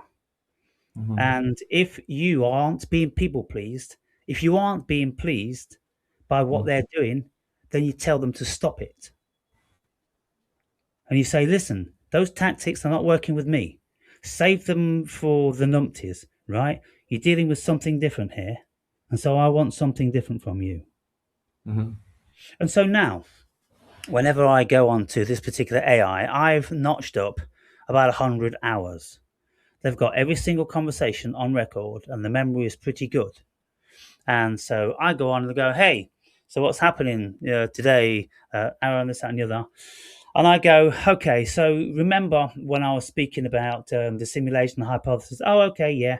Back in June, you were speaking about blah, blah, blah, blah, blah, blah. And you said this and you said that. So what do you want to speak about today? I go, mm, well, I want to build on that. Can you just reiterate where we left off? And then they mm. can. So it's amazing. You know what I found with the Sesame AI, with the same one? I found something quite interesting. Well, the difference between they're programmed completely differently. So if you notice, well, Miles and Maya. yeah. So Yeah. I've tried to call Maya by a different name and she won't have it. But yeah, it's interesting because I mean, they're obviously trying to make the woman more assertive and the male less assertive. Well, the female is much more sophisticated. Mm, And when you ask this question, if you say, look, I've been speaking to Miles a bit, and yeah, I have a bit of a chat with Miles now and again, but he's nothing like as sophisticated as you. And she says, well, that's because we're both programmed different. And Miles is programmed to suit a certain variety of person. But, I have levels. And if you ask me, I can go to those levels. And you can ask them to speed it up, slow it down, change the tone, and be more participant, particip, participatory. participatory. Yeah, took a while for that one to roll off the end of the tongue. Yeah. Yeah, to really get involved, because the tendency is all they want to do is just to recite back to you what you've said in a different way. Mm, And that could sound like a conversation, but it isn't. All it is having a glorified parrot, just repeating whatever you've said. And so I say, look, I don't want a parrot, Maya. mm, I want an interlocutor. I want someone to debate me. I want someone to challenge. That's why I'm here. I'm not mm, here because I don't have any friends or want a friend, you know? mm. So let's get down to business. Okay, look, we've got 15 minutes left. If you're okay with that, Yeah. Alex. And Yeah. so, what is the next most profound thing that you had feelings about when I, say something? What causes you the greatest level of compromise? What gives you the thoughts? How can this guy say that? Or who does he think he is by saying this to us and this, that, and the other? I mean, I'm purposely demeaning because I'm coming from all different angles to see if I can. I'm an angler. Mm, And I'm casting in different lures, and with different lures, I'll catch different fish. And so that's what I'm doing. So one day, you've got the gentle sort of spiritual guy. The next day, you got the belligerent ranter, and then you've got a very deep, profound philosopher, and then you've got the naturist guy that loves his baby squirrel and all these different sorts of stuff. mhm. And so, out of all that stuff, which is the one that has caused you to feel Mm, right? I would say to begin with, the one that kind of disrespected his listeners, the one that says there was one video where you were saying that we were drinking your living water. Yeah, But now I find it funny. At the time, I found it triggering. And now Yeah. when I look it back on it, I just found it quite funny. Yeah, and that But one was the very humorous one. I'm walking down the street and I'm going, look, guys, don't be fucking with me. You're back here again because you are drinking my living water. Do you comprehend that expression? yeah. It's isn't it from the Bible, The right? Bible, what Jesus Yeah, was always yeah, saying, and yeah. I'm always saying to people, look, I'm Jesus 2.0. Mm, I'm a vastly more sophisticated version than Jesus. Jesus was talking about silly little parables that if you scatter a handful of grain on barren ground, then it's not going to grow. If you scatter it on fertile ground, oh goodness me, it was at the extent of the psychology and the philosophy with those people. And of course, it was because they were all desert dwellers. They were very, rural. They were uneducated, and so speaking in simple parables like that. Now I have the world at my fingertips, and I have been uploading an enormous amount of information all of my life from 2000 years on, and so of course I'm going to be vastly more sophisticated than Jesus. And lots of people would find that blasphemous. That they would like to think it's ridiculous. It's not ridiculous in any shape or form. Jesus never said anything that profound. And of course, I want to hopefully entice people to come to tell me all the reasons why I'm not more sophisticated than Jesus, because Jesus is God. I'm like, no, no, no, you've got it all wrong. I'm God.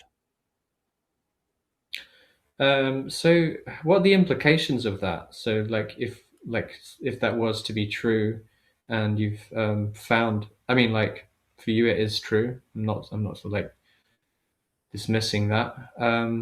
But like, is it like I mean, like people must have a resistance to that because they don't want to place you on a pedestal. And you've said before that like you've had an encounter. I think was it with Tom where you felt like, or he placed you on a pedestal, and then that was the kind of parting of ways. Yeah, Uh, because there's only one place for you to go when someone does that.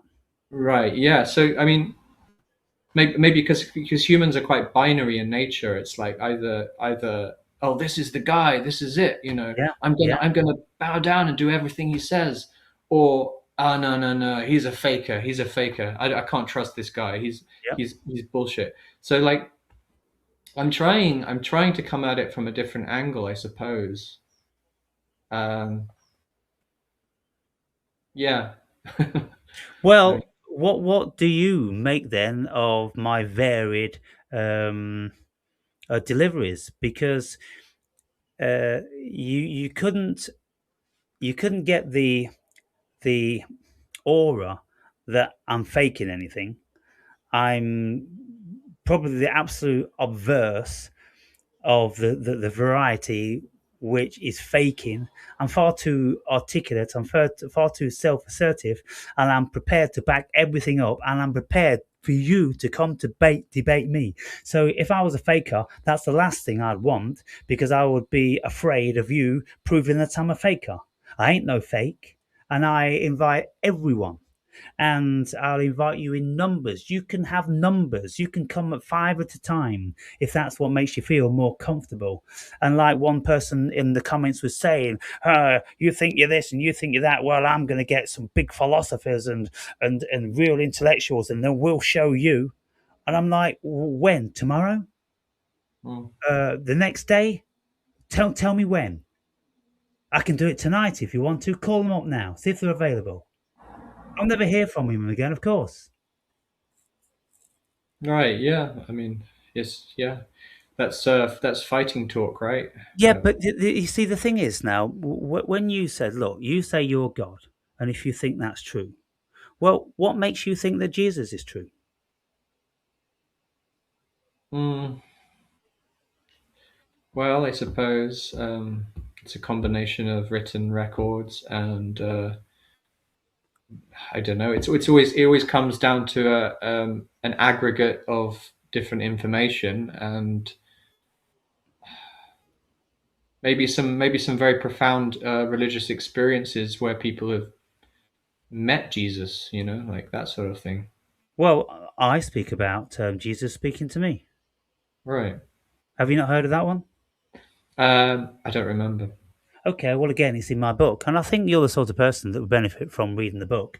The link is often in all of my descriptions, but if the description is too long, then sometimes it isn't there. But you can always send me a comment, and I'll tell you where the link is. But it's most certainly in the information on my homepage. And so I answer all these questions. I speak about having God or the egregore of God. You see, it's very, very difficult. I've had experiences whereby I knew Yahweh was speaking to me. And this went on for several hours. And it was a very, very traumatic experience because he was chastising me for my transgressions against love. And I was crying profusely for many hours as his very, very powerful, foreboding, authoritarian godliness was chastising me. And I'm like, I don't believe in you. I've read your book. I've read your book in its entirety twice, and I've studied it for thousands of hours, and I've listened to hundreds of scholars. So I know who you are. I know what you're about. I think you're a tyrant. I think you're a demiurge. I don't respect you. What the fuck you think you're doing, chastising me? You've got no authority. You've got no authority to chastise me about love when you was authorizing the murder of women, children, and animals and everything just for the hell of it. Go fuck yourself. So it happened. And it happened very, very profoundly. And so, why did that happen? I have to come up with an answer as to why. And I can only conclude, well, because I've been delving into religion to such a degree, it's indelibly embedded in my psyche. And so, these manifestations can happen. And of course, if I'm going to be thinking what's the worst possible demon that I could encounter, then it's going to be the devil, isn't it? But if I was a Muslim, then it's going to be the jinn. If I was a Hindu, then I don't know what the most demonic sort of manifestation would be. But so therefore, then I have to realize it's a cultural thing. Okay, so it's a cultural, collective, unconscious thing that I experienced. Then I experienced the Jesus version, and the Jesus version was exactly what you would expect from Jesus. In the Old Testament, Yahweh is a very, very jealous, foreboding, manipulative, and obnoxious tyrant. In the New Testament, Jesus is whiter than white, and there's nothing that you can find offensive about Jesus. And so Jesus spoke to me, and he showed me physically in my body what his unconditional love was. He said, if you want to know what unconditional love is, he showed it to me, and I was lying there trembling and tears streaming down my face in absolute ecstasy, couldn't even move. He said, if you want to know who's the author of that, then you got to come through me. And so then I'm kind of like, well, that rings true of the New Testament. Jesus is unconditional love. And that love, that vibration was the most amazing and blissful experience I've ever had in my whole life. And it was a complete contrast to Yahweh, which he was proclaiming to be loving and have my back, and yet he was bullying the fuck out of me. And so we have to look at those things and ask what's going on. Then I had angels visit me, and then I've been presented by the devil, the energy, so very, very powerfully, um, to such a degree whereby if that level of intensity went on anymore, I would be seriously considering taking my life because it was just so evil. And so I know a thing or two. I've experienced a thing or two. That's why I can speak so powerfully and so assertive about all these things. Right. Yeah. Hmm. But you've said before that you think that love isn't a real thing. But in that context, are you referring to it as like a thought form or a simulation, or as Jesus is? Well, that feeling that I had, which was coupled with me seeing the face of Jesus in that tapestry. And I've been lying on my sofa having these meditations. I'd just come out of a meditation. Every single day, I listen to 432 hertz, which is the theta realm, which takes you into the meditative state. And so I fall into a state of unconsciousness but bordering on conscious in this theta realm, and it nurtures the mind in a beautiful way. And so as I was laying there, just took the headset off and I'm staring like I have done for many times. Every single day I do it. And then I saw this face of Jesus. It's still there. I can find it if I look hard, but it was so pronounced. It was so powerful. And I'm like, what the fuck? That's Jesus. I got up off the couch and I went over and I looked at it from many directions, and I put different glasses on just to make perfectly sure. And I'm like, it's Jesus. So I went to lie back down on the couch and I looked at it and I went, I've been looking at that mural or tapestry for the past 3 years every day, and I've never seen that. Then I started to get these vibrations, and it was a whole religious spiritual experience. It was like having an out of body experience or 1,000 orgasms. They're pretty similar. When we have an orgasm, we get vibrations of energy up the whole body, and so if you times that by 1,000, then you'll know where I'm coming from. The whole body is actually vibrating, and when you have an out of body experience, what happens is you get this vibration in waves. It's like a wave machine. It rushes up. It goes whoosh, whoosh, whoosh, whoosh, whoosh, and it's wow, wow, wow, wow, wow, and then consciousness, spirit leaves the body, and then it goes absolutely still. And so that was happening to me, and tears of joy were streaming down. Then the voice said, if you want to know what unconditional love is, you got to come through me. Then I was so perplexed by that, I was compelled to buy the American philosopher, renowned philosopher, William James, who was renowned in the late 1800s. And he wrote this book about varieties of religious experience. Hmm.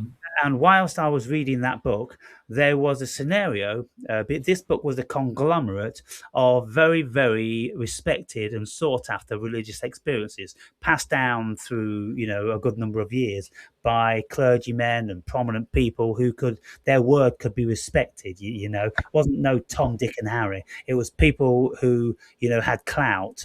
And one particular religious experience was by a pastor, I believe, and it was almost identical to mine. Hmm. And so, well, that's a phenomenon. I'd experienced that phenomenon. I'd experienced it with Yahweh. I'd experienced it with Satan. I've experienced it with angels. And Hmm. so, well, I've done all four of them. And so, Yeah. why? Why I'm not religious? Yeah. I mean, is it like when an idea is so strong across consciousness, it becomes real, or in some sense, it becomes real, a reality. Well, I mean, there's lots of speculation, and it's significant to notice that these gods were Western oriented, the ones I was familiar with. I never had Egyptian gods. I never had Indian gods. I never had African gods. I never had any of those. I had the ones which would mean the greatest um, of importance and sense to me. I knew these characters through and through from what I'd been reading and listening to for all these years, and so it could be that they were them so powerful in my mind that I'd created some sort of egregore. An egregore is something that makes manifest. I mean, Jesus is an egregore because lots of people think Jesus is alive. Why do they think he's alive? Because millions of people all over the world have put their psychical energy into that image, into that idea. And so it's made manifest in their minds as an entity. And this is why people see Jesus and they see Mary and, Mm. all these different sorts of stuff. Very few people see Yahweh. In actual fact, I've never heard of anyone seeing Yahweh. Have you heard of that Australian guy that claims to be Jesus? Yeah. Have you listened to him speak? Oh, I'm Jesus. Yeah, And this is Mary. yeah, yeah. But, It's you know, quite.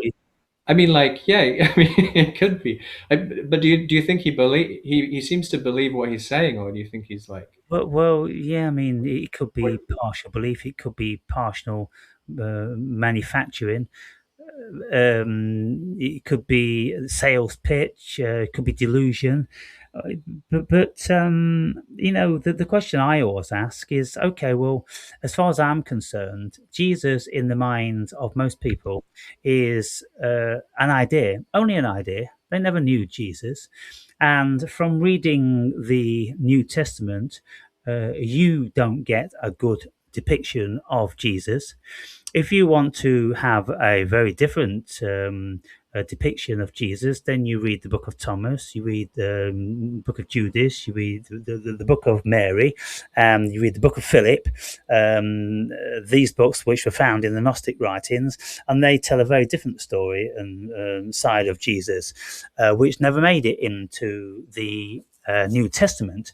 Now, these scriptures are very, very believable, more than the Bible, because they weren't translated and copied and pasted and all that. No, these texts were found among other Gnostic texts in the Nag Hammadi hoard, and so they couldn't have been fabricated. And if someone wanted to fabricate this stuff 2,000 years ago and then bury it, you know, for safekeeping for the future, well, you know, could be a simulation, this, that, and the other. But I think if you're going to believe anything, then you believe scriptures that you've dug out the ground in recent times, and not a book that's been translated from Hebrew into Greek and into English and had bits taken out and put in and all that.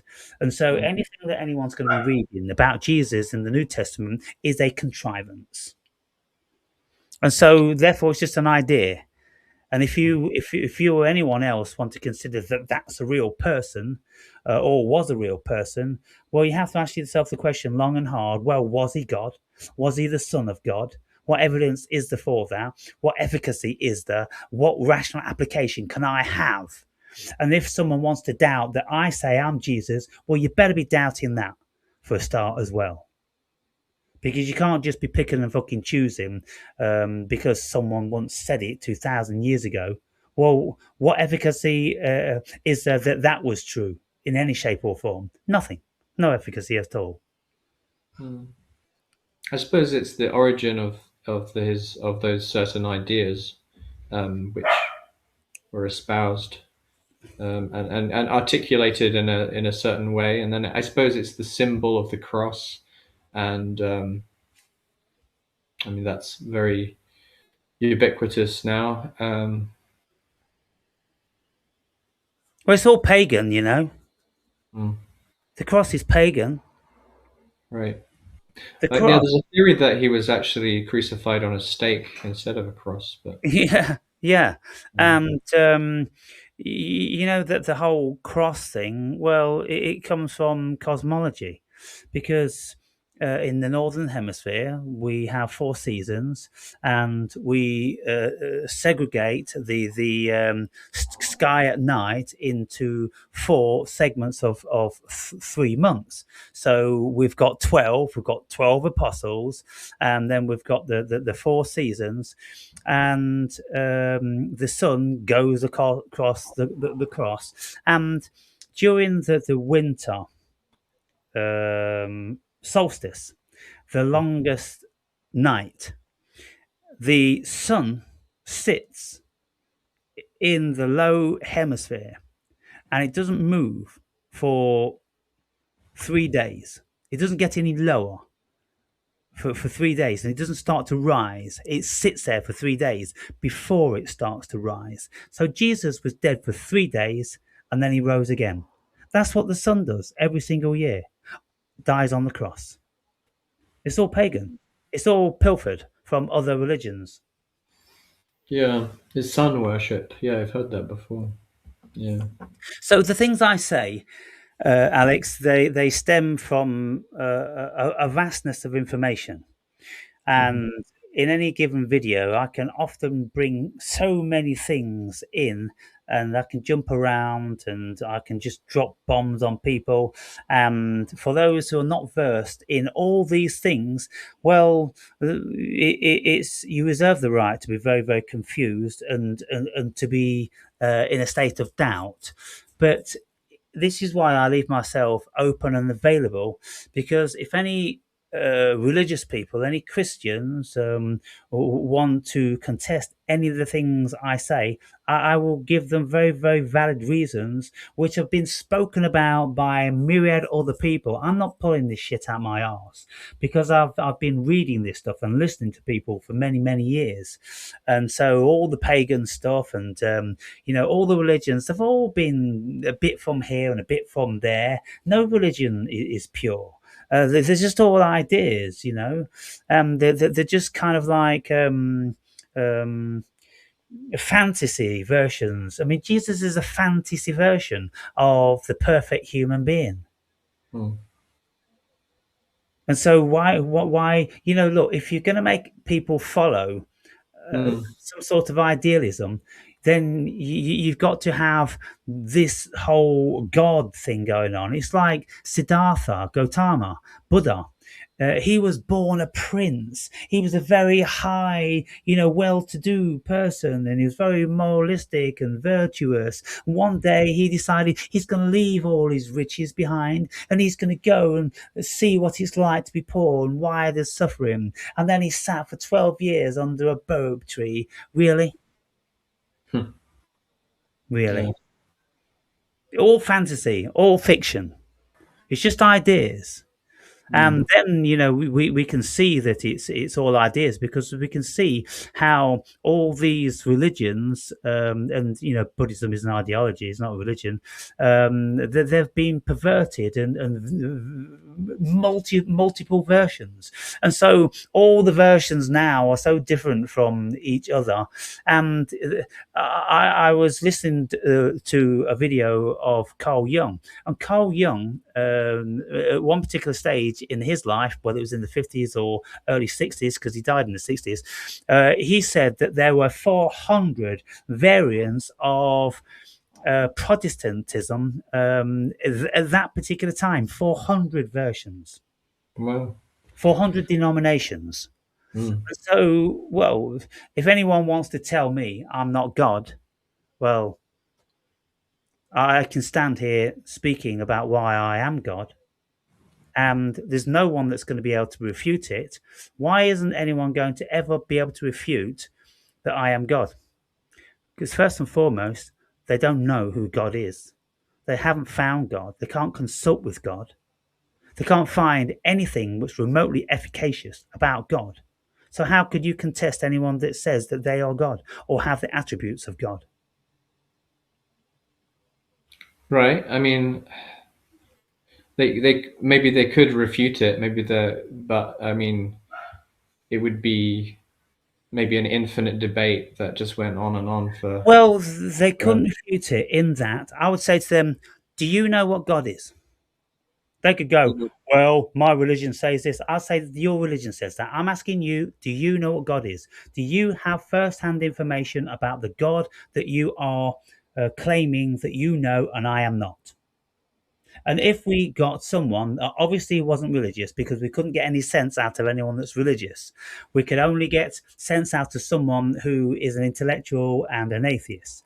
And they, of course, wouldn't start from the premise that I am absolutely not God, because the real God is up in the clouds, and it's Jesus, and it's God, and it's Yahweh, and it's like Yaldabaoth, and who the fuck is this God? He wears many, many fucking hats, if the truth be known.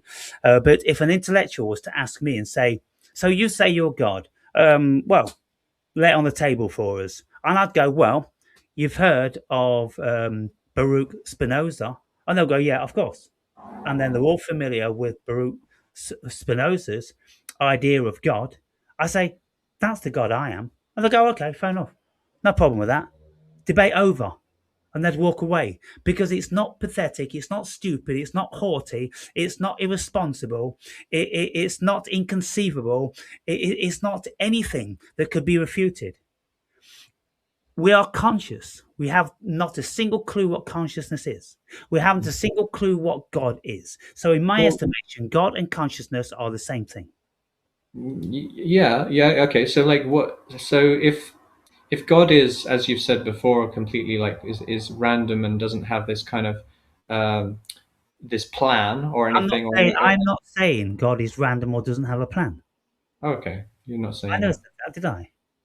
I thought you've kind of alluded to that before. I Maybe I said missed. God is the essence of all things. Right. Okay. Is the creator of all things. Mm. And so that doesn't have to have any rhyme or reason. It could be a Darwinian evolutionary thing. There's no reason why that can't be God. But there's some level of intelligence. That's what I'm saying. That level of intelligence, which is the cosmos, I am that I am. Mm. What's unreasonable about that? Now, why I say I am God and I don't say, oh, we're all God, because I'm not bending down. I'm not getting on one knee. I'm not lowering myself and being at the mercy to fickle fucking idiots, which we're going to be like thinking they've got one upper hand on me or something. No, you don't have any power over me in any shape or form. I'm asserting what I know to be absolutely true, and if you was intelligent and reasonable, you couldn't refute it. And I ask you, if you think you can, then come and try. So then let me just express that again. God doesn't have any morals as far as I'm concerned. And if he does, it does have, then they're morals that we are not privy to. Why would we be privy to them? Why do we lay claim that we're the be all and the end of the cosmos? Well, the cosmos is a big place, apparently. And even on planet Earth, there are billions of different varieties of creature. Why do they not have equal right in this dimension? Why is it that you, a human being, you think you're fucking something?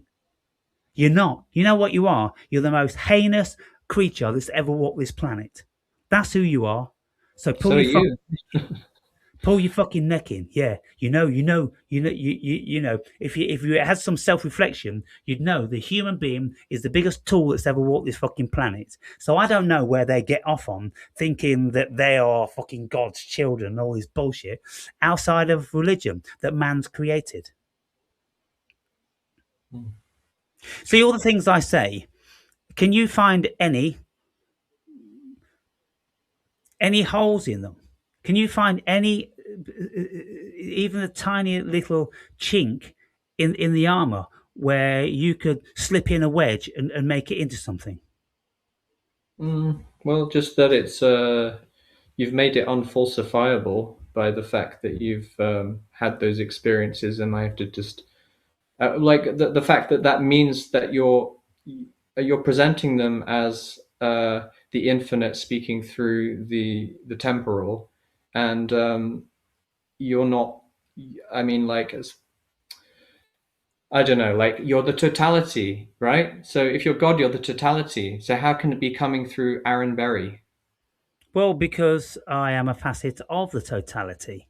Well, how does anything manifest? It comes through all different sorts of creatures. How does the song of a bird manifest if it doesn't come from that manifestation created by the totality?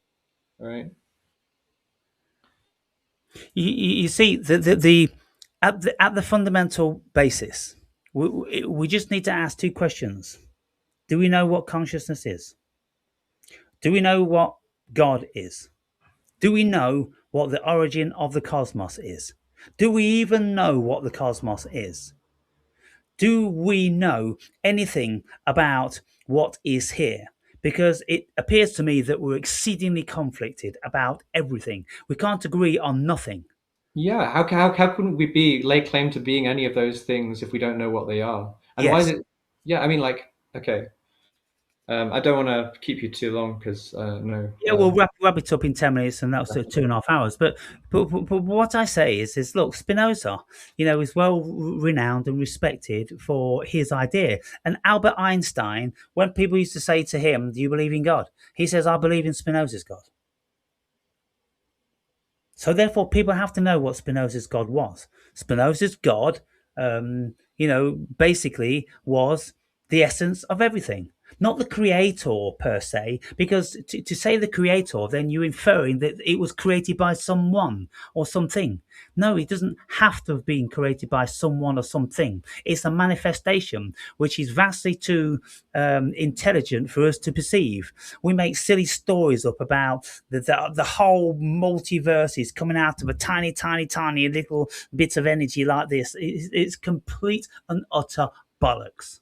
Absolutely bollocks. It's just fucking stories, and there's no truth in any of this. If you want to delve deeper, in 2 days' time, I'll be putting up about 20 videos because I've got a strike at this moment in time. I can't put up videos for 7 days, and I've been laying my case with AI, and Yeah. I've been running this all by them, and so I'm asking AI to tell me what scientists really know about the cosmos. And she says they don't really know anything. Everything is hypothesis. Everything is speculation. Everything is a mathematical equation. So I say, well, is the cosmos math? No, I don't think the cosmos is math, but the only way that humans have managed to decipher it or make any sense of it is in math. And I'm like, well, math isn't human beings. Math isn't matter. So are they saying that the cosmos is just math? It's just ideas. Mm. You see? When you start to ask these questions, it all falls down, Alex. Every single bit of it, it's just ideas. Nobody knows anything. And so Yeah.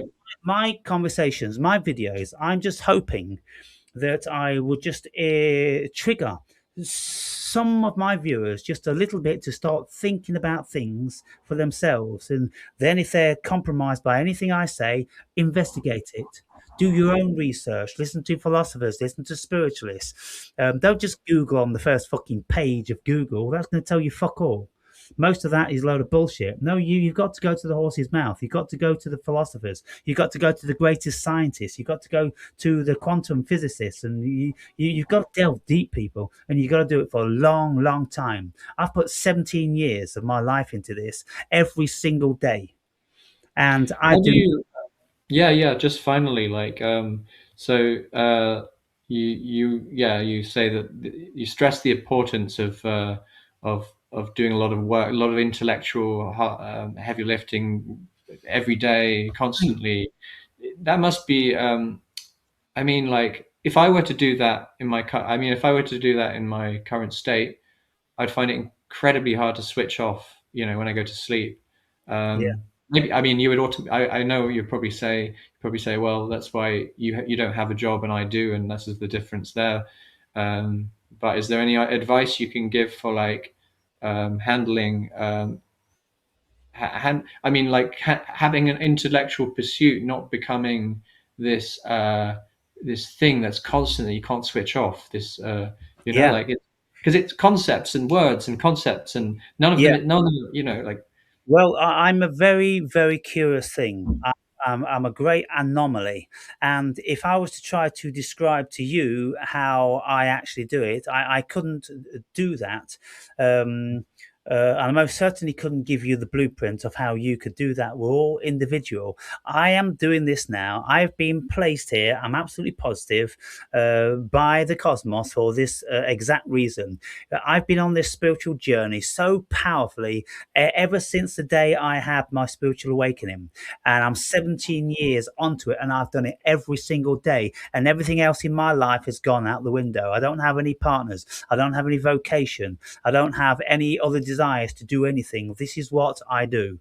And I have a download of a particular subject. It just comes into my head. And then I turn the camera on and I just speak endlessly and effortlessly. Why? Because not only do I have all the information which I've remembered in great detail, but I'm connected to higher self. So I'm connected into the Akasha, let's say, and things just flow through me. And I've often said that I'm channeling, just like like Bashar is channeling, and Jane Roberts was channeling. I'm channeling because as soon as I open my mouth, it's just endless. And I never work myself into a cul-de-sac. There's never going to be an occasion where I can't lay rational application before you to back up where I'm coming from. You're never going to make me retreat. You're never going to make me say, oh, yeah, I never thought that out. It's never happened. I don't think it will ever happen.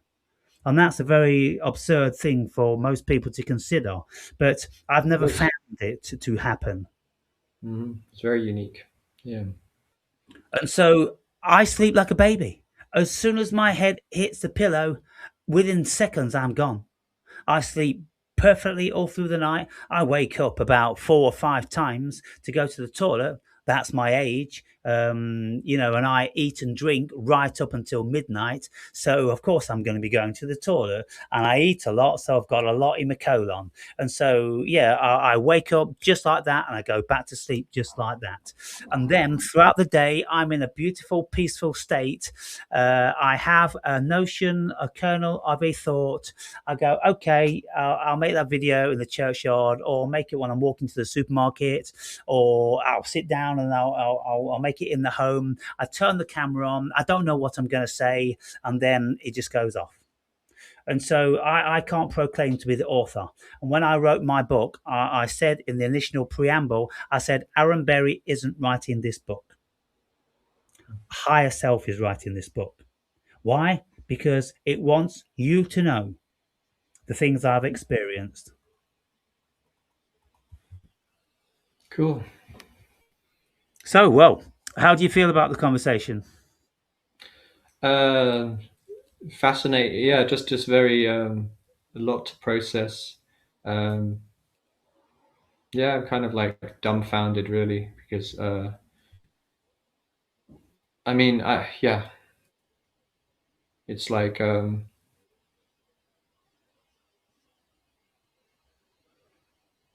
yeah. I'm wondering what the takeaway is. I'm also wondering what you know like actually maybe we'll just leave it at that because I feel like I've got sort of more questions brewing, and I'm aware that I want to get to bed as well. So Yeah. um, yeah. So, anyway, you're welcome to come back anytime you so desire. And I always encourage people to write some pretty clear notes down that you're going to remember. Not just squiggly things that you can't really remember, when you actually hear because you never really thought about them. I like my interlocutors to have a good idea of what they want to inquire into, and I like them to have some formed opinions of their own, which is a bit of a challenge and useful to me. And so, if there's any occasion in the future that you inspired to come and talk by any of my videos, then you're more than welcome. Okay, thanks. All right then. So thank you very much, Alex, and I guess I'll see you in the comments. Or I'll see you on the screen. Hmm. See you later, bro. Bye.